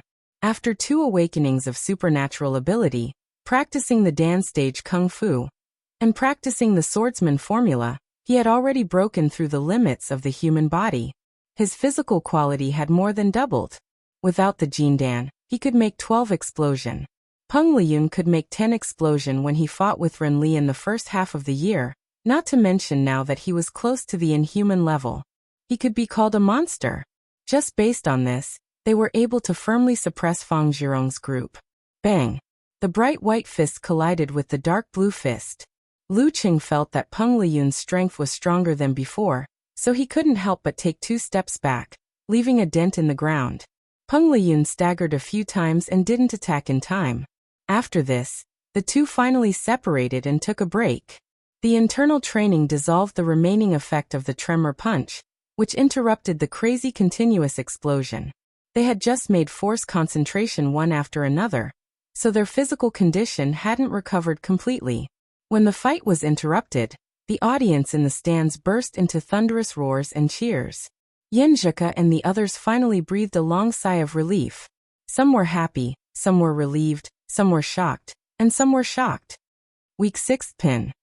In the office of the Martial Arts Club of Capital College, Runli looked at the projection and said these 3 words. Week 6 Pin. Xinyu, Jiang Kongchan and the others knew that Morningstar was talking about Lu Cheng. They couldn't help but look at each other and recall the fight just now. Lu Cheng improved from a week 7th pin to a week 6th pin in more than 4 months? Isn't this too exaggerated? Is there any justice in this world? What's more terrible is that Peng Liyun didn't leave any chance for his opponent. What level is he at? In the arena, Lu Cheng had the same idea. He even felt a little desperate. He had done his best, but Peng Liyun was still at ease. It seemed that no matter how he fought, Peng Liyun had a way and a trump card to deal with him. There was no chance for him to win. Lu Cheng recalled that there were several times when he didn't need to fight head-on with him, such as when they exchanged simplified physical invulnerability moves. But he did so unlike when he fought with Renli in April, when he would dodge and contend. In other words, he had enough confidence and strength to deal with unexpected situations. This was not because Peng Liyun underestimated his opponent, but because when the opportunity was right, as a martial arts fanatic, he was more willing to experience his opponent's unique skill. Of course, this also fully showed that he was at ease. Maybe I can take advantage of his psychological inertia. Lu Cheng took a breath and rushed forward again, intending to use the double-edged sword move. In his mind, he visualized the frozen river, the solidified waves, and the scorching red sun in the sky. The sun fell from the sky and cut through the sky, causing the corresponding part of Lu Cheng's body to change, and hit the ice hard. This was Lu Cheng's mutated version of severe warning. This time, the balance of the supernatural abilities of ice and fire would produce a different effect. It would hurt both the enemy and himself. Bam! Lu Cheng's back muscles bulged and shook. He swung his right arm and punched downwards. Peng Liyun had long been excited. He outlined the green thunder and silver lightning in his mind and let them bombard the ground, bursting into golden flames. The 15th move of the Thunder Sect, simplified physical invulnerability move, Thunderbolt Fire. It was a simplified version of the unique physical invulnerability move Heaven Golden Fire. Simplifying it even more, it was the lightning and fire stance that could create a short burst of power. Peng Liyun put his feet inward and bulged his muscles. He became a little taller and majestically raised the fire to burn the sky. He clenched his fist and rushed up. Boom! Ice and fire collided and cancelled each other out. They quickly condensed into a small dot and a vortex around Lu Cheng's fist. It absorbed and swallowed Peng Liyun's burning and paralyzing force. Peng Liyun's fist was stuck to Lu Cheng's hand and couldn't pull it away. Boom! The vortex lost its balance under the influence of the external force and exploded outward, throwing out a fierce force. Thump! Thump! Thump! This was the first time Peng Liyun was beaten back by Lu Cheng. His body swayed, his spirit dimmed, and his mind was shaken. Lu Cheng endured the backlash of the explosion and took a step forward. He caught up with Peng Liyun and hit him with both hands. In this state, he couldn't do force concentration. With the absolute reaction, Peng Liyun's body shook and he regained his focus. He quickly gathered his Dan and raised his arms in front of him. At this moment, Lu Cheng's arm tendons bounced and retracted. He took a step and went behind Peng Liyun. He lowered his hands, one hook followed by the other. The crystal white cold light and the dangerous red flame hit Peng Liyun close to the ground, burning ice and flame. At the same time, Lu Cheng's hands moved up and clasped each other. He tightened the corresponding muscles and hammered from the top right to the bottom left like a mountain-splitting giant, blocking Peng Liyun's escape route. This was the 19th move of the Ice Sect, Cold Devour. The cold came from all directions. At this moment, Lu Cheng felt that he had seen Peng Liyun's limit for the first time, and that he had a chance to defeat him.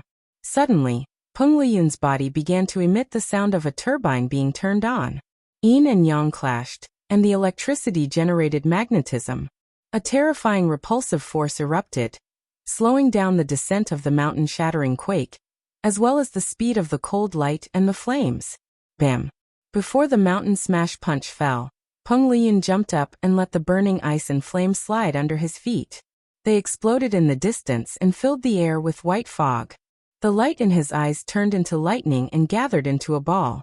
At the same time, he bent his arm and hit Lu Cheng's fist with his elbow. The thunder seal in his mind floated in the void, with sparks flying everywhere. Bam! Lu Cheng, who was affected by the double-edged sword, couldn't react in time and was hit by the fist. He felt a strong sense of numbness entering his body. His hair stood on end, and his heart seemed to have stopped beating. His internal organs were hurt, and he obviously suffered internal injuries.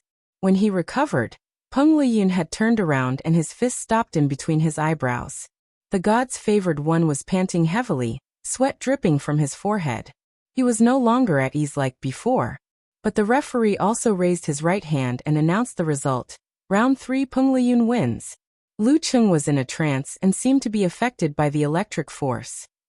Peng Liyun is really good. He bitterly closed his eyes.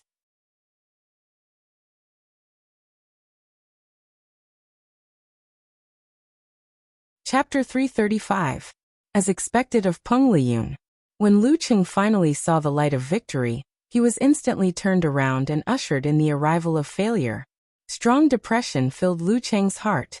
If he had not held on to hope, he would not be so upset and self-reproach now. How pure the joy was just now was how painful the pain was now. More than 4 months of patience, more than 4 months of bitter training, more than 4 months of anticipation. In the end, all came to naught and turned into flowing water. What a joke. I had promised Ko that I would teach Peng Liyun an unforgettable lesson together with Lin Quebec. I wanted to suppress his willpower, affect his confidence in winning, and slow down his speed of breaking through to the inhuman stage. I wanted to preserve my hope for next year's finals. But now, I had been slapped in the face. I didn't have the face to face my parents anymore. Perhaps it was fortunate that I was a low-key person, and had only said such words in front of Ko. Otherwise, who knew how much ridicule and sarcasm would have come from all directions? If I had been the first to fight, defeated Feng Zhirong with the advantage of the wrong position, and challenged Peng Liyun in peak condition, my brother-in-law would have had a chance to defeat this monster, right? If I had not been so anxious just now, not been scared by Peng Liyun's ease, not hurried to use the variant version of severe warning, and not relied on my abnormal physical strength and the replenishment of Jindan to grind for a while, would things have been different? When a person encountered a setback, it was hard to restrain himself from thinking that if he had made a different choice at that time, or if he had done better in some details, the result would have been different. Lu Qing was no exception. But the more he thought about it, the more upset and painful he felt, and even a little bit angry at himself. Taking a breath, he visualized the ice mirror, and put away all his thoughts. Lu Qing nodded to Peng Liyun, who was gasping for breath, and turned around, walking towards the stone steps. His muscles were still trembling, his internal organs were extremely uncomfortable, and there was a salty taste of rust in his throat, as if he was preparing to spit out blood. Not only did he lose, but he also suffered a serious internal injury. Lu Qing sighed secretly and shook his head bitterly. At this moment, the Shanbei students in the stands suddenly started to applaud, from sparse to enthusiastic, from noisy to orderly, for the wonderful fight just now, and also for the admirable opponent Lu Qing. You walked out of the arena with your head held high. As the applause echoed, Yin Xiaoling suddenly burst into tears. She was moved by everyone's recognition of Lu Qing, but she was also sad about the previous loss. Lu Qing had played so well, so why did they let him lose?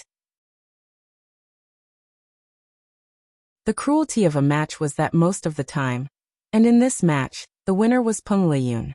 Listening to his opponent's applause, Lu Qing exhaled a sigh of relief, but the depression and pain in his heart. Halfway through their journey, they met Li Mao. He forced a smile, extended his right hand, and high-fived Li Mao. Really? Maybe he's already at his limit, and wants me to take advantage of him? Do your best. Lu Qing didn't say much. He nodded and walked past Li Mao to the seats. Yan Zhika, dressed in white, walked up to him. The girl's eyes were a little red. She bit her lower lip and said firmly, "You fought very well. Even if you lost, I'm proud of you." If it were others, Lu Qing wouldn't be in the mood to respond. But he couldn't treat Coach Yan like that.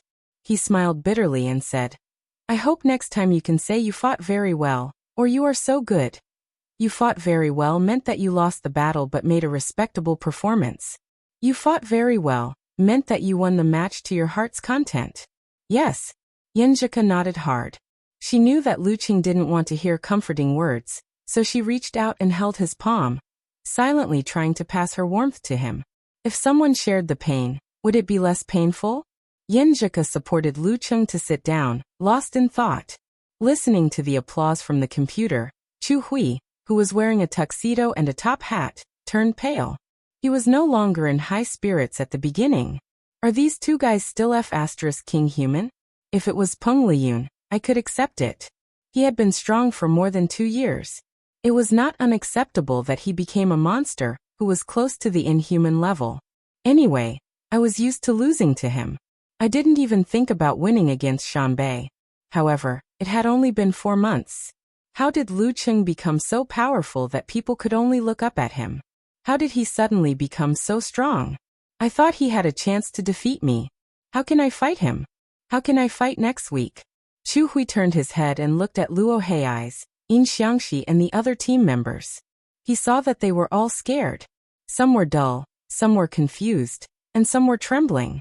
The gap is so big that I don't want to catch up. Chu Hui looked back painfully and saw the close-up of Lu Qing. He noticed that something was wrong with him. He was suddenly happy and blurted out, "Lu Qing is injured." And it was not the kind of injury that could be healed quickly. I knew very well how terrible Peng Liyun's Thunder Force combined with a simplified physical invulnerability move was. I had been hit by it without any protection, and had to recuperate for nearly 2 months.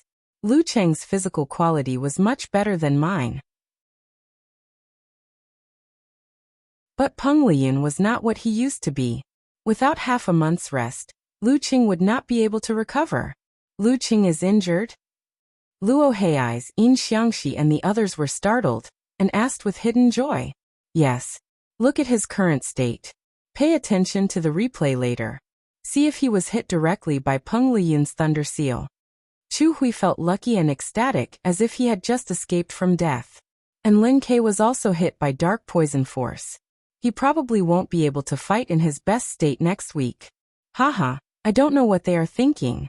They clearly know that there is a big gap between them and Shanbei. Why do they still fight so hard? Isn't it convenient for us? I think we should pay tribute to their martial arts spirit, and then enjoy this gift. In the midst of the ridicule, the Martial Arts Club of Sanjiang College confirmed Lu Cheng's situation through the slow-motion replay. They immediately released their accumulated depression and fear, and became excited again. Our chance has come. Thank Lu Cheng and Lin Ke for their martial arts spirit and hard work.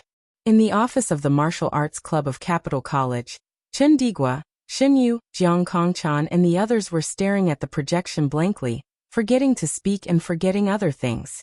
The atmosphere was strangely quiet. For a moment, they thought Peng Liyun would lose. But unexpectedly, Lu Cheng, who had fought to such an extent, still failed to defeat the gods' favored one. After dozens of seconds, Chen Digua broke the silence with a wry smile. Shaoli, what level do you think Peng Liyun has reached? Runli pondered and answered. He is 1 step away from the inhuman stage. 1 step away from the inhuman stage. Xinyu, Jiang Kongchan and the others chewed on these words, feeling lost and awed. Renli's naturally hanging hands unconsciously clenched into fists. In front of the computer screen, Brahman let go of her hands that were pulling her braid, letting a few crystal-clear teardrops slide down her face and fall to the floor. She clicked open the forum and posted a post. Ooh. Why he fought so well? Why did you let him lose? Rub your head. It's good enough for him to fight like this, much better than I expected. I thought Lu Cheng would at most be at the level of a strong 7th, so I was afraid that he would lose to Peng Liyun, which would affect his confidence. Unparalleled Dragon King comforted Brahman. 55555, I won't listen, I won't listen, I won't listen. I just want him to win. My heart aches when I see him like this. Brahman sent a covering ears and shaking head emoji. Nyechichi also sent a crying face emoji. I know it's good enough for him to fight with Peng Liyun like this. No, it's very good, but I can't help but feel sad. Woo. You girls, why are you all so fragile? Do you need the uncle to comfort you? You don't care about your heart, but your kidneys. Okamoto's fan joked and then sighed. I won't say anymore, I can't make it up anymore. I'm going to smoke a cigarette to calm down. Hey, think about the gap between Lu Cheng and Peng Liyun half a year ago, and look at the gap now. You should be able to let it go, right? Road to the Arena said. Damn, Lu Cheng lost to Peng Liyun, who is at least a level stronger than him, and you are all so sad. When I was defeated by him, who had no rank, should I have jumped off a building? Fortunately, Lu Cheng has been advancing by leaps and bounds, so losing to him has become an interesting topic, not a disgrace, at this time. Many cats suddenly replied. We know rationally that you are right, but we still cry out loud. In the live broadcast room of the video website, the guest commentator Zhang Hejing sighed with emotion. Wonderful. Wonderful. This match makes me want to move my old arms and legs. Lu Cheng is strong, Peng Liyun is stronger. The younger generation will surpass us in time. The host echoed. Yeah, I didn't expect Lu Cheng to push Peng Liyun to this point. It seems that he is reaching his limit. Reaching his limit? No, Peng Liyun is just a little overloaded for a short time, but it doesn't mean that he has no strength to fight anymore. Hey, if Lu Cheng hadn't fought hard at the end, maybe we wouldn't have seen him in his overloaded state. Zhang He couldn't help but sigh. At the stage where you're advancing by leaps and bounds, at the age where you're at your most high-spirited, it's very sad and regrettable to meet such an opponent who can firmly suppress you. You mean Peng Liyun is stronger than what he showed just now? The host was stunned. Zhang Hezheng nodded slightly and said, he is enjoying the match, not trying to win. I don't need to say more about the difference between the two, right? In other words, Peng Liyun is the strongest at the last moment? The host suddenly realized and asked. You can say that. Zhang Hezheng sighed. Is this the god's favored son who aims to reach physical invulnerability? When I was at the peak of 6th pin, I was not so strong. While they were talking, the bullet screen refreshed one by one. It seemed that no one was paying attention to the battle between Li Mao and Peng Liyun. I have to say that Lu Cheng is really strong. He can fight with Peng Liyun to this extent after only practicing martial arts for more than a year. I'm on my knees watching. He is so tough that no one has a friend. He is indeed a candidate for the god's favored son. And he is more promising than others. After many positive affirmations of Lu Cheng, someone looked into the future and said, I can't imagine what level Lu Cheng will reach in half a year or a year. Will he be able to surpass Peng Liyun? This sentence suddenly stirred up a hornet's nest and attracted a group of people to attack. Surpass Lu Zai? Ha ha, what a joke. As if Lu Zai won't improve. He will enter the inhuman level soon. How can a guy who relies on his supernatural ability and ancestral chromosomes be compared with Peng Liyun? Didn't you listen to the commentary? Just now Lu Zai didn't use his full strength at all. Well, he didn't use his full strength and he fell down. Tisk tsk, if you have the ability to fight again, Peng Liyun just had a few moves with Lin Quebec. If it's a one-on-one battle, Lu Cheng will be beaten to a pulp. Are you done yet? I'm just speculating based on the facts. Lu Cheng has improved from an ordinary person to a fighter close to professional 6th pin, or even weaker than professional 6th pin after practicing martial arts for 1 year and 2 months. Give him another half a year or a year, who knows how far he can go. Haha, I'm not laughing at him. Such a large span of improvement never lasts too long, and the higher he goes, the more difficult it is. Lu Cheng's speed of improvement will inevitably slow down. If he can enter the inhuman level within a year, I will live broadcast eating sh*t. Yes, Lu Cheng is very powerful and a genius, but if you want to compare with Peng Liyun, then I will answer you with a line from a comic. Trash, you are not good enough. Go to hell and eat sh*t. I wonder if Lu Cheng will lose confidence after being beaten by Lu Zai. Just now I found that he was desperate. And a fighter without confidence is a salted fish, and it is difficult for him to improve again. The argument on the internet was very fierce. After the game, I wanted to see the bullet screen to see how they praised Lu Cheng's Brahmin. So hateful. I want to beat them. I want to quarrel with them. On the live arena, the battle between Li Mao and Peng Liyun had begun. The latter did not turn away directly, and left the opportunity of actual combat to Su Wanyan. Instead, he gave the greatest respect to his opponent, adjusted his breath, took a stance and let him attack. This was the most hardy game Li Mao had ever played. 24 blizzard strikes, was one move after another. The more he fought, the fiercer and crazier he became. There was almost no stagnation and no pause. Bang! He threw the most powerful punch he had ever thrown since he started practicing martial arts. He felt an incomparable sense of comfort. Peng Liyun swung his waist and abdomen and raised his arms to block accurately, not moving an inch. Li Mao was about to attack again. But suddenly he felt that his body was empty and had no strength to continue. Unconsciously, he had finished one round of 24 blizzard strikes. Looking at Peng Liyun, who was panting in front of him, Li Mao laughed at himself and said, "Thank you. Thank you for your help." After that, he turned and walked out of the arena without waiting for the referee's announcement. He sighed slightly without regret or loss. The referee raised his right hand and said, "Round 4, Peng Liyun wins. Shanbei University wins this game." In the home team seats, Su Wanyan waved his fist happily, feeling that he had escaped a disaster, and did not have to face the monster who could bounce back Corvine mouth. Feng Zhirong's eyes were gloomy and not very happy. He was brooding about his loss to Lin Quebec. On the other side of Songqing University, when Li Mao came back, they high-fived each other and returned to the locker room in silence.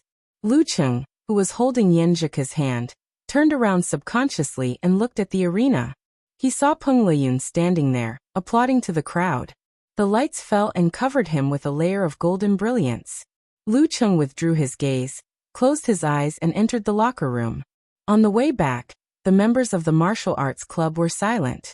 Kai Zhongming wanted to break the silence several times, but when the words came to his mouth, he was not in the mood to say them. Mu Jinyan and Yen Xiaoling sat in the back row, looking at the silent Lin Quebec. They felt sorry for him and wanted to say something to comfort him, but in the end, they did not do so. Lu Cheng and Yenjika snuggled up to each other. Smelling the familiar fragrance and feeling the warmth that made them relax, they calmed down a lot and slowly got over it. Look, many people on the internet are praising you. Yenjika happened to read some comments on Weibo and saw the praise at the beginning. She quickly handed the phone to Lu Cheng with an expression that said, "Praise me." Lu Cheng read the comments one by one.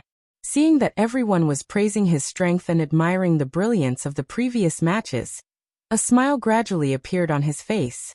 Yenjika also moved her head closer to him and read the comments together with him.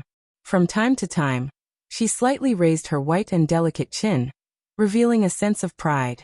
But when Lu Cheng turned to the section where he compared himself with Peng Liyun, he found all kinds of ridicule, such as relying on supernatural ability and ancestral chromosomes, losing confidence after being beaten, and not enough, and a candidate is just a candidate. His temples twitched and his heart was filled with anger.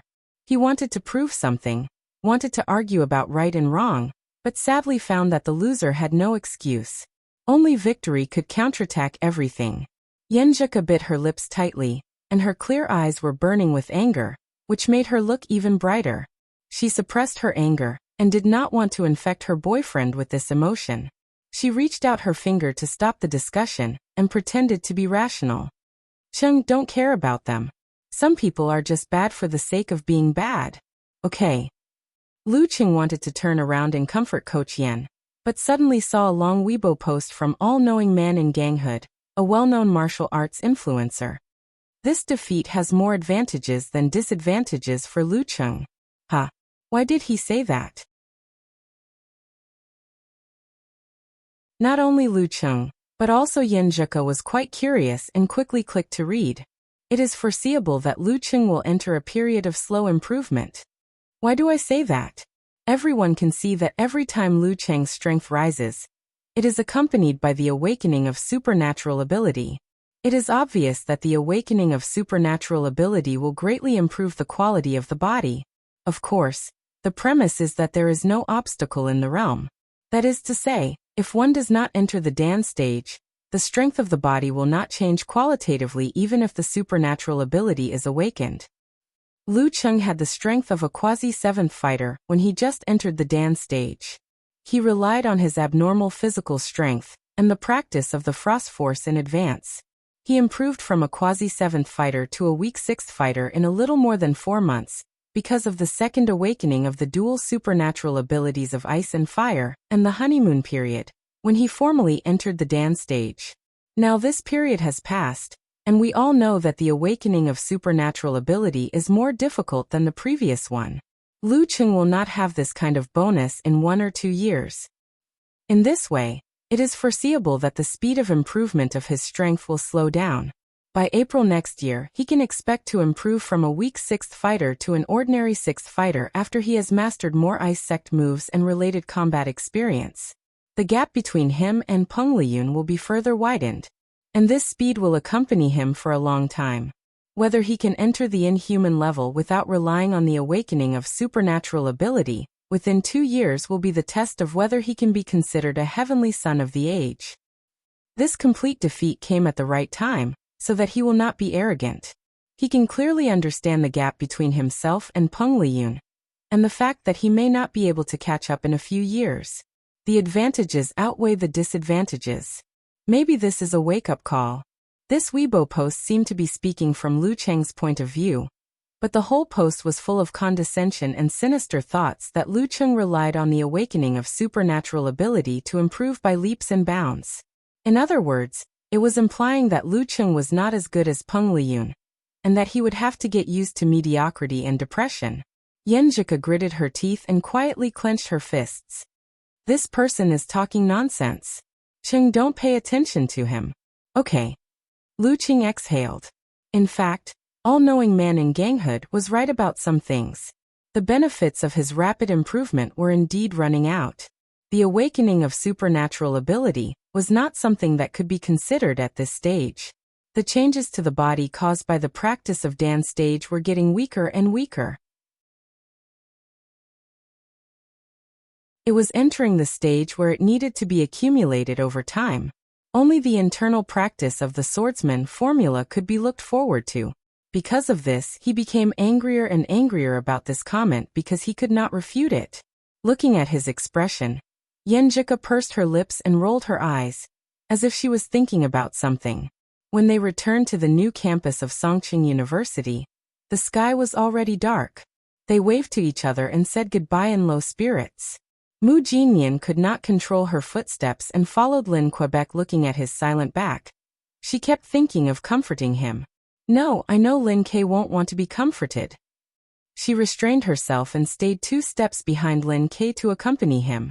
When they were approaching the 9th dormitory, Lin K suddenly stopped and turned to look at Mu Jinyan. Do you have a pen and paper? Ah. Mu Jinyan was stunned. He is talking to me? He is talking to me for the first time. He knows I want an autograph. She came to her senses and hurriedly took off her backpack. She took out a pen and a sticky note, and handed them to Lin Quebec. Lin K did not say anything and quickly wrote a line of words. Thank you for not comforting me. Thank you for not comforting me.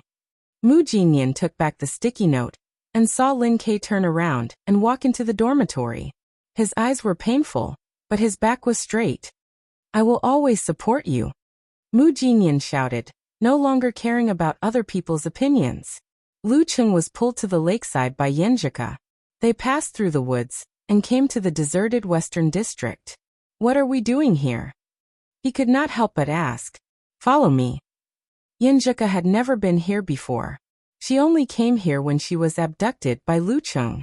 But she noticed something around with her girl's special attention and sensitivity. She took Lu Qing to an unfinished building. She pointed up and said, let's go to the roof. I want to feel the breeze. This building was planned to be the library of the new campus. It would replace the temporary one and become the largest library in the province and one of the best in the country.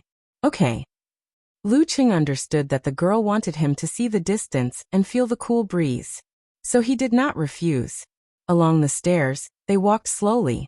After a long time, they finally came to the top and saw the scenery without guardrails. Looking down from above, the eastern district was brightly lit. The lake reflected the light. The scenery was so charming and refreshing. Lu Qing's depression in his heart seemed to be relieved. Let's sit on the side. Yenjika suggested. She was not afraid of heights at all. Lu Qing took the tissue and spread it on the edge. He sat down with the girl leaning against each other. They breathed in the cool breeze and looked at the open sky. Suddenly, Yenjika looked ahead and said, Qing, do you remember I sang for you? Yes, you were cheering for me. Lu Qing smiled. Yenjika pursed her lips into a smile and said gently, then I'll sing for you again. Without waiting for Lu Qing to answer, she faced the open sky and hummed softly, running forward. Facing the cold eyes and ridicule, how can you feel the vastness of life without suffering? Fate can't make us kneel and beg for mercy even if blood is spilled all over our arms. The girl's clear and melodious voice echoed in his ears. In front of him was a vast expanse of land that stretched as far as the eye could see. It was the Milky Way that flowed in the darkness. It was her black hair that fluttered in the wind. For a moment, Lu Qing actually felt a little drunk. His emotions gradually emptied and his heart gained strength again. Failure was not terrible. What was terrible was losing the will to fight and confidence. Then keep running forward, facing the cold eyes and ridicule. Keep running. With the pride of a newborn, how can you see the brilliance of life without persevering to the end instead of lingering at death's door? Why not burn heartily? One day it will sprout again. The song lingered in the air.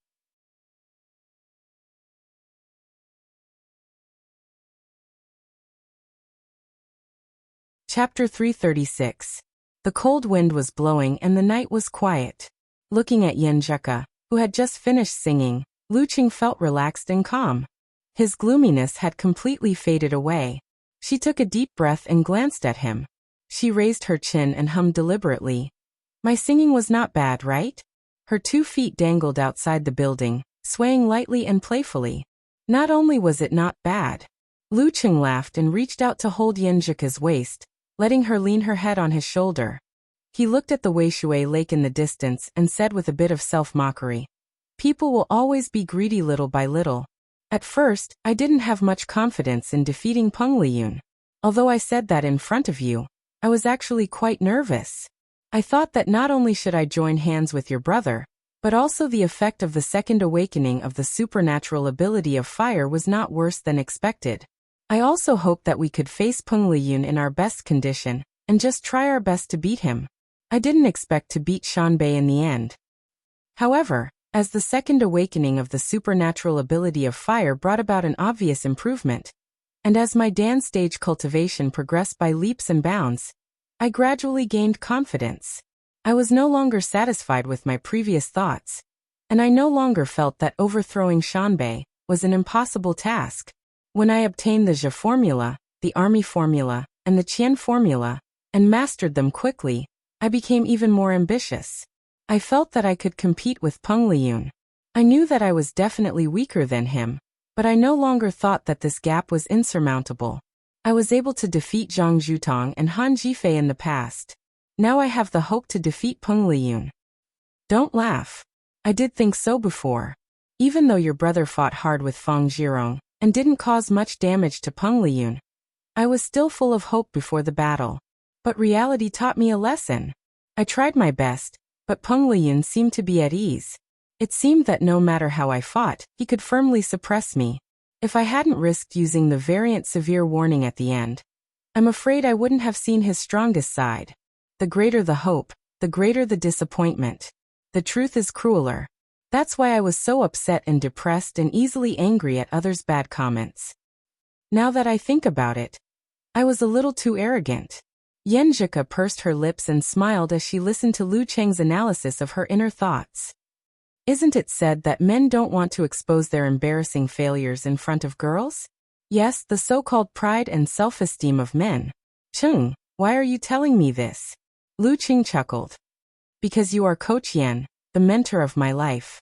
It's good that you remember. Yenjika immediately beamed with joy and deliberately said in an old-fashioned tone.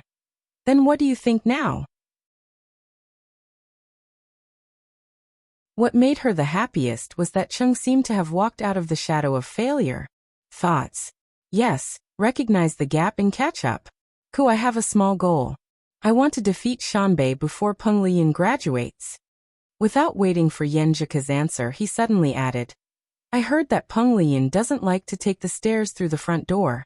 Instead, he habitually jumps out of the window. Is that true? Yenjika was startled and blurted out. What do you want?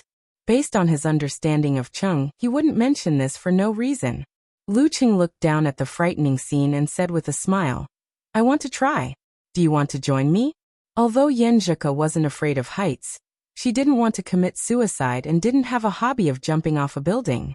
Looking at the ground far away and the scene that could make a person with acrophobia weak in the knees, she reflexively opened her mouth to refuse.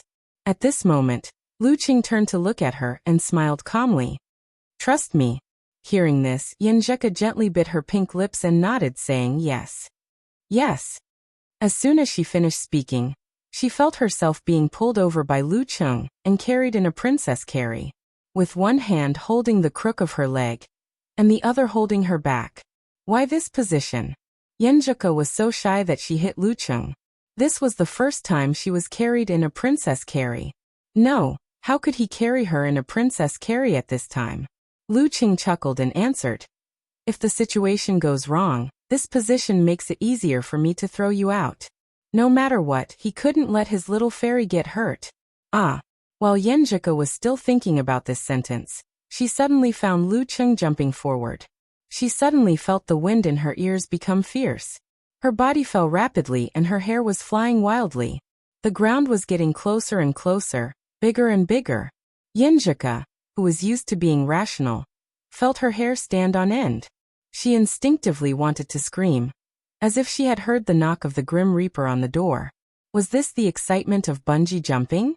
But now it was even more terrible than bungee jumping. There was no rope around her waist. Was this the feeling between life and death?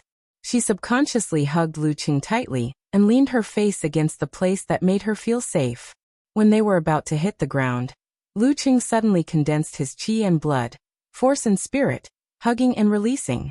His body seemed to expand and expand, changing the friction with the air and gliding forward in a small arc bang.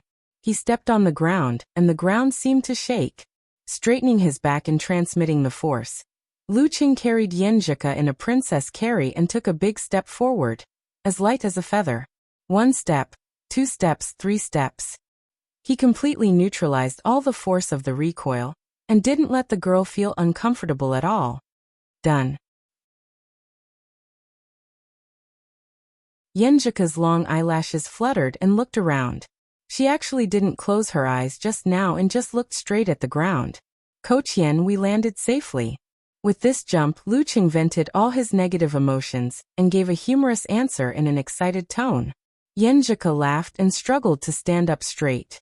She kept tidying her long hair with both hands and looked around with bright eyes. Her cheeks were flushed with excitement, like a child who played an interesting game. Was it fun? Was it exciting? Luqing asked cheerfully. Yes. Yenjika nodded hard and admitted honestly. She was always led by Chung to do bad things. Suddenly, she remembered something and raised her eyebrows. You still have internal injuries. How can you jump just like that? Aren't you afraid of adding more injuries to your injuries? I'm fine, aren't I? Luqing moved his body to show that he was fine and then said with a smile. I'm young, so I have to be frivolous. Humph, it's not me who is injured anyway. Yenjika knew that her boyfriend mainly wanted to vent. Seeing that he was fine, she didn't say more. But Luqing was still excited. He turned around and squatted down. Come, I'll carry you. I'm not tired. My feet are not sore. Yenjika answered with a confused face. What's the matter? What reason does a boyfriend need to carry his girlfriend? Luqing smiled and didn't change his posture. Yenjika's eyes moved. She pursed her lips and turned her head, secretly spitting. But she walked briskly to him and bent down. Luqing carried the girl on his back and strolled on the edge of the deserted western district. He listened to her softly humming a melodious song and chatted with her from time to time. Actually, my brother is more affected than you. I think so too. But he doesn't need or want sympathy or comfort. That's Lin Quebec. I believe he can eventually catch up. Laggards may not always be laggards. Are you encouraging me in a disguised way? If you say so, then so be it. You can talk all you want, but can you not always blow into my ear? So what if I blow into your ear? You even kissed me. You can kiss me too. I don't mind. Rogue. The moonlight was gentle, and the barren land was beautiful. The next morning, despite his internal injuries, Luqing woke up early as usual. He went to the Weishui Lake and started practicing the swordsman formula in the cool breeze. Relying on his inner vision state and the Dan stage martial artist's ability to control minute details, he repaired the disharmony in his body little by little. Geezer sure stood beside him with his arms folded. He said casually, the swordsman formula has a good healing effect. I'll teach you the healing skills of the ice sect when I have time. How long do you think it will take for you to fully recover? 11 or 12 days, if there's no fierce battle. Luqing said with a little guilty. He was young and frivolous last night and jumped off the building. Otherwise he would have recovered in less than 10 days. Since he could use inner vision, he could accurately judge the recovery of his injuries. Geezer sure snorted. You took longer than me. Can you fight in the next round? Yes. It'll be stable in 7 days. It won't worsen the injury if it's not a fight like the last one. Luqing answered without hesitation. Although he could only use 70 to 80% of his strength, it was enough to teach those who wanted to take advantage of him a lesson. After the morning exercise, it was still the special training as usual. But Geezer sure didn't watch quietly as usual. He only gave a few pointers and corrected them. Instead, he stood in front of the team, looked around and said with a smile, "I had something to say when I saw you guys like frosted eggplants yesterday. But after thinking about it, I think it's better to give you guys a night to experience it. It'll leave a deep impression." Seeing that Lu Cheng and Li Mao were a little ashamed, Geyser waved his hand and said, "It's normal to feel pain, sadness, and unhappiness after losing an important match. It's not a sign of weakness. It only shows that you care, that you still have the desire and drive. Those who can recover immediately after losing a battle, calm down immediately, and laugh immediately are not mature but numb. They don't care enough. They are numb to failure, numb to martial arts, and lose enthusiasm for winning or losing. They don't care enough. I don't dare to say about other professions, but on the path of martial arts, such warriors often lose the desire and drive to move forward. They are willing to accept failure, compromise, and surrender in front of the strong. You guys are not bad. You didn't feel that Shanbei was just a formality. Look at Dragon King. No matter what the reason is, as long as he loses an important battle, he is really unapproachable. His face is so black that it can drip water. But he's good at turning this pain into fuel to move forward. You guys should learn from him. Don't always be depressed and get stuck in it." Lu Cheng and the others nodded repeatedly. They were all enlightened. At this time, Geyser said with a serious expression, "Were you sad yesterday?" "Yes." Lu Cheng and the others were stunned for a while before answering in unison. "Were you in pain?" Geyser asked again. "Yes." Lin Ke hesitated and followed the others. Hearing this, Geyser suddenly laughed and scolded, "Since you know how to be sad and feel pain, why don't you all go back to practice hard?" Yes. The morale of Lu Cheng and the others was lifted again. Seeing that they began to practice and heal, Geyser smiled and took out the flagon to drink. What was it called in the words of the young people? Cool. You're tuning in to the Echoes of the Heart YouTube channel. Don't forget to subscribe and join us on this journey to catch the most captivating stories.